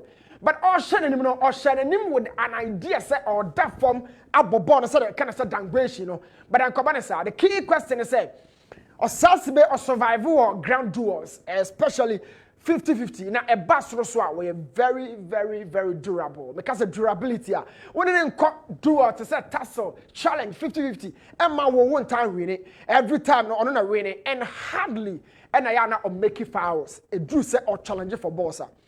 A tubu samia or Sasibe born now all born all grow kakra into the game, Mr. Joe, come on in and say, as a central defender, you need to understand the act of partnership. In breaking that down in micro details, the person I say, as a someone to me, someone will be in the ball, when you only 6 in the ball, one chair on 4 and 5 in the ball. What cheap goalkeeper in the hall, on chair has another lateral in the hall. Now, what share situation we say, I bet more far ball no, or Sasibe made sure say, or better recover, and of course, it was also another best moment of the game. By virtue of the fact that Otimi recover our pace or energy. Now he was shot about 2 meter distance between Ono and Albertamwa. Show me no. But he also catch us a ball way of fan with ease. We am crab show because no red area honor area answer. In Timon Fubusa said, a dear no player to me confidence go for last ditch tackle. A winning ball no recover man side. A bassa on the ball so with me a progressive ball be. Now a bat a surrounding phone so with me hard. And then he found the game no a to sini as a sa or year wojuma. Now, Kessben come here, boy, what follow us for this season, he's been a constant member or no, and now some more Mufa, especially upon Franny, a cocoa pride and crowd, and it is a two no, a honey that's what because Michael a woman a ball, FA Cup, any other games, I had a coach, a shuffle. So it's always been the decision making between or no and a Samuel Mufa. Now, so the performance, to say. I do key games and the performance, to say. Who breaking the game, no, I hate for pan a tossing. Unfortunately, a to see what Kevin or says big game no. I had won't for any no. And no Nayana can suggest a technical person. If I do hear Dr. Ogun press conference now, he made mention of those situations. A micro technical detailer. And on the ocean game, no one shall shiny. I won't tell who. But see and track it back. And cover ball getting touched to the last ball. Oh my God, Kevin Osabe probably is one of the best defenders. Now, so concentration, decision making, awareness, and organization. Sani ma wo for one tell hunu. This is see and san wo hunu. It's in awareness. Oh, indexing. What did to say? The concentration. What did to say? It told me point Juma warrior. What we generate Juma no to no acquire other players. Juma. This is Kevin Osasibi. Shani di ko to go players me and sape and our box room. Na players no bako and a what ball no say this is the ball holder right now or na ball neighbor so but Kevin Osasibe or no all mark betam or ja betam wa as I be dealing with a third striker or box room now ocean is saying no meaning say no all mark bet but who say ball in the bet no and o ja bet chidi no clear ball no to twene a whole bit make say awareness no e was so but there are other key moments of the game where we expect to say oh a central defender be you know I'm a game na show. But Yanentisa on the acts no and yet fitness so that is society. Now watch how about recover with speed and pace. Now about football no free attack and him. And no the bassa na yana has folk fans no or manage home pa na a bassa mo bomb nsem de no. He covers so well. He understands every aspect of the game at danger war. Now on dealing with only attackers. Over box to of course your role changes to an attacker until Lord Amwanye, but watch how he bullied the striker off. It's by position, the other Lord Amwa number 2 and right back. But over box we attacker, Ube Peguashe. Now watch how he handled him. It's a question man for Busan say, well, you said you may it's here far and on lose concentration and my Jumana echo we say. Kevin has very weaknesses to say. Now, quantify the attributes and in the profile. So Joe off the ball, he's strong. I mean, watch how a far ball no job at Tamu Manicoto by Biobeto. And one done in the ball because this is full recovery and not even half. Now, she situation where all the club body they are concerned, the ball the best have a back, and he's been doing this. He's been covering all the zones of both central defense, but body call right back, left back. A top central part of the defense, or Sasbe has always been there. Now, area where you know me person me chunwa at the baso kakra. Communication. There are 2 forms of communication in the game. There will be one other kasa, and a boys and our science or my year or my year Juma field, and so told me we don't have access to. It's a boy named Banner a tall area. Watch closely, and I am happy say we should go keep an appear. At this point, keep an appear. You would really be thinking say defender only go keep an bekasa. It's keep an movement no anyakwa. But Osasibe never spoke to anybody, being verbal or active or whatever. When you be an income, he went for his action, and a goalkeeper never so come, and no keeper never. You know, every straight for technically a second ball to net. Now has for first punishment of the game, you know, Nanka Kwakwe will say. And we are talking about this moment, 90th minute of the game. That error no occurred. Goalkeeper ne exit here, defender and cash and throw be to ball see a chrono. Now Kwakwe say no man's land. This was the first error at the 90th minute. Now and check and all the time no ba say ye be bo simanum na dia so. Na simanum na chi no a lot of things also did happen. Now Osha situation we say na ni nyina ye kokobo. So he's already been anticipating a lot of dangers and otimi intercepted the massful. It's a man for question no mubusa say na ni ekoba ne say kra na boy etimi ekokoto net. Now watch this. Osasi be striker na eba Now every time be the speed or the just strike and how about cover situation not danger no. He's been very awesome in that regard. Or tracking even or a short of pace grab or tracking by ya be blockade ball no. You keep about confidence. Or money say or that or more that show say every time be a danger with you or with me clear. Now me catch now say they have a straight out for what to train you know. The same miscommunication really existed between backline no, and the goalkeeper no. It's a situation if you have to yanko yachi ni yanko shari kakra bi ni yanfa meka semi abra justice play or out to say this situation no. Now the first thing they say watch this zone we show TV no so has a folk 4 defenders and I'm connect to them has say Joe kotoko 2 strikers but that's not the case. But be a case in one say Kevin Osasi be a show no TV so the decision they say or ya where say striker na chi. Now at this point in a ball no was no obi crackers I don't want dealing with the ball no money see from but o money see from so you should say one man ball no come and see from a we no e dey no be now the goalkeeper is very visible from this situation keeper na pie why na e kasa hwan ho why na e ka bibi kire hwan now goalkeeper na pie means he has to take control of the next sequence. Now Kevin Wadjumano are changing from dealing with the ball to totally blocking and overshadowing the central striker. Or yeah, Abetamwa. It would the old be because some ball no HM. Now Ocean and Naya Watuya, or Mumwame Kakra. Shababian and Naya. People are saying so and keep an inchabono. Keep an name at Chabono. Watch your SB. So the 9 now we our person they clear ball and very, very, very unfortunate. Well, not a good connection. Or we and a 9 keeper na I say chop. Keeper no so hen you be your problem. I was telling you and ra. It in now one I asked and went to me and sorry be no me no nyina koka form. Then striker no or chamber call and foul ball no. So goalkeeper no appear by the chibor no but Kevin said no. Remember me ye ball ho adwuma nyina de apon because at that time no na 5 free nyina kra no aso an sa. So communication is very very key in terms of defending. Because in defense, you know, it's partnership. Laterals, you know, with 6, you know, backline structure, no, communication has to exist. But you're who is that? Now, when you now come for at this point, you'll be able to say, no one who keep no, and no one who no. Now, one who keep no, so I didn't think I want you to say who keep no. And I will call for a full clearance. Ewa bra, what jama boy and drop you area how we. But these are all micro details. It's brown what you know. My man found cover. She said beyond the Kotoko game. No, I didn't know cost I was season. Now watch us as be here. Not more than the game. No say. From Swanaba, but I think in my opinion there are certain angles of the game now. So to me improve. Now this is what says be. Shall be at the position woboko. I said Joe share defenders in Libya. Yeah now what says be na target or TV so. The speed with which Kevin a movie bar area ha e ba blockade ball ya uhu no na wo hwe nanim boko central defender na da form no or coordinate partner na top form but assassin but this is full anticipation I don't know about area ha between the goalkeeper and the back line or moving from the zone no ba block this space. This is defending 2 years adwuma we nyina we Kevin concentration the least bit of defending now we yes adwuma with that form making sure say o cover bibia keeper no want to boko communication these are all the micro details of the game and to the beer ya na ebusa say Kevin na ya den from so no e ba over and over and over especially in big games even though you've been working marvelously well but the situation be to us folk pay situation be to us folk pay sometimes o shot tackle ya against nations that were brankese Dr. Kwame he made a marvelous tackle in fact no man Japan it was 50-50 watch the 2 strikers. So my key question is oh share Kevin Bokoya striker and BT no also BT striker but watch how very quick and resolute or clear body free defender than him attacking him. This is what a goalkeeper wants.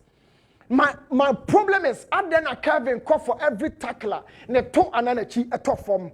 As the last man a body full body and contact to the ground no tambe na be sorry na tambe no be adwuma no. So concentration, awareness, organization. These are all the things that Kevin Osasibe the game no esipo. Now Osha on him kwala de we say. Na America no any problem. But how he released that ball no o sinitra say watch him. Or Shabon no kwa when hu ba bia ayi free ba when him the position of ayi but he kept his full gallery on the ball.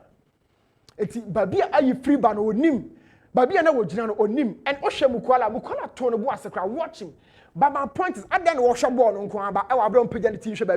ball, he's keeping his full focus on the ball. But I just say, o hwe ball hwe ba bi anipa free ba no ho ba wi ade ball de beto ma no so obekwa clear so obebo no one time so be there but you kept your full focus on the ball. Striker cannot cut the pressure behind you just like Abetamwa at the year, and it's been repeating itself. Beyond Kotoko, there are other big games as a sound ball in your career, and above 50-50 say decision making as a defender has to be paramount. It has to save the team. Now, Sandy Boy, a fake crowd and all back. So these errors have been creeping in the games of fast folk and Osha Obama almost 90 plus in Ebeba. Now watch him against one again. Or no near or never share for no. So a bunny say now Busa question say born in Yamayo in central zones or never share for watch the two players. And to a front ball on first touch quickly, it shows a lot about his game. A clearance. Take the ball away. Take the ball away. 61st minute. Now he decided otherwise. So decision making, no, Kevin Osasibe. You are strong, you are quick, you have the pace, you are athletic, but with decision making, your awareness, or concentration, it questions a lot about your game. And these are not the visible part of the game. Yeah, now Obibe no culture, except probably few people. So we can develop your game at the top level. Yeah, Kevin, my piece of advice to you, and it's study yourself more than anybody and why you can't play as a team member. Na obobo no edema ho because enema errors no edeba no. So Joe, Yakupo ya ademo china GPL games aka nyina ibehwem ye de kotokone house book dey be so wadaruma ma me na ne achi na me fama ho. Medasi Newton Latte Marija Tamejidi pa se Kevin Osesibe House of technical team no and no mama Kenya no bet taking some work in good faith. Okay, Mekorma Kofa, Dr. Muzunkra talk a crabby about me back. Mickey, and then they just obura in bed 2-3 minutes. Abbas, and so now wild at all. Also had to focus on Shakotoko 4 times on the trot. I said, no, I'm for so boy. Ba me che match ro mo. Me ko Dr. Muzu. Umpa mo record so mo from time, every woman. Okay. 16 years. Me ma ahwefo akwa aba ba Amuzu Herbal Clinic. Na mikita mi sem Amuzu garlic bitters. Amuzu garlic bitters. We ye the garlic aye di plus enubra nuntini eni ahaban mako 14 ya kan fa di aye. Eti dro na hu odin wo soro pa. Mo amu ni the garlic ye ye dey afraid ru. We die os de bia ni pressure wo soro. The hypertension Onum Amuzu garlic bitters is going to regulate the pressure. The need a high sugar level. And I said the time will be able say or that or bedroom so briana jo kakra was no more dry. Kakra su come do. Who was how na je we here a Amuzu garlic bitters. Untini mu asisi. Moja no etimi ni akona beye wo mu. Enti amata mo bia won say 93. A dry American farmer no a Amuzu garlic bitters. Obi said doctor me brepa samadana hu ede mame. Dr. Amuzu, my meduma dini nyine wie unya boga se ba go se gumu a. Obeda na ho. Uwo weak immune system. Ube hia immune booster. Garlic pekesefra, se nyama we e boost immune system pa. Na nuwa ga ti nya fight nyarewa. Uwo this year be a stroke. Akana atu form.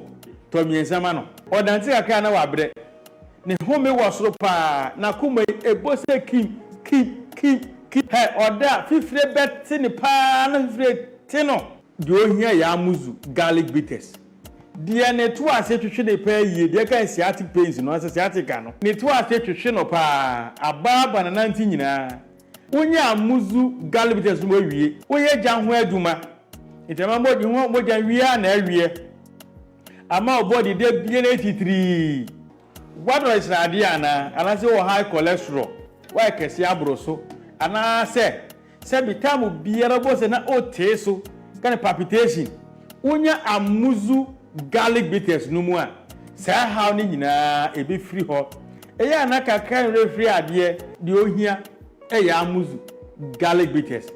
Amuzu garlic bitters it detoxify the body. Efi boni enya fi de peduanu mu essential bua mamoja no de afusani yie pa. It also controls urine flow. The odun so basa odun so be hia Amuzu garlic bitters edro way e dia pretty pharmacy herbal shop biara mu open nose mi se bia fanama na otibi su na frɛ for further and better direction amuzu herbal clinic ana mauji hio shalom me da hwefo ne tifo asida se ne e besia hia. Okay, emraso say breaking news abajafo betrase na on the breaking news no ebre yen e da mu nyina se be san mo atrase ebiom Ajawan na sesela Ajawan da ho e wo se wo se enko relegation ti enko relegation ti nya kwa bro no dodo nya kwa bro no ma e ba betrase the breaking news no ebre yen me hu ma mi no kama pa we mo no se no ye no me mane wo mo okay me hu MC ba ko di Beatrice okay na ba ko so de e fene say Evelyn e na hu MC opare yes and maybe ni omomra mom okay MC opare me rowram oh okay bibia with my bibia oh okay bibia betimi esi bibia betimi esi yeah okay and the breaking news up next e da mu nyina se e be san mo translate nyako take over.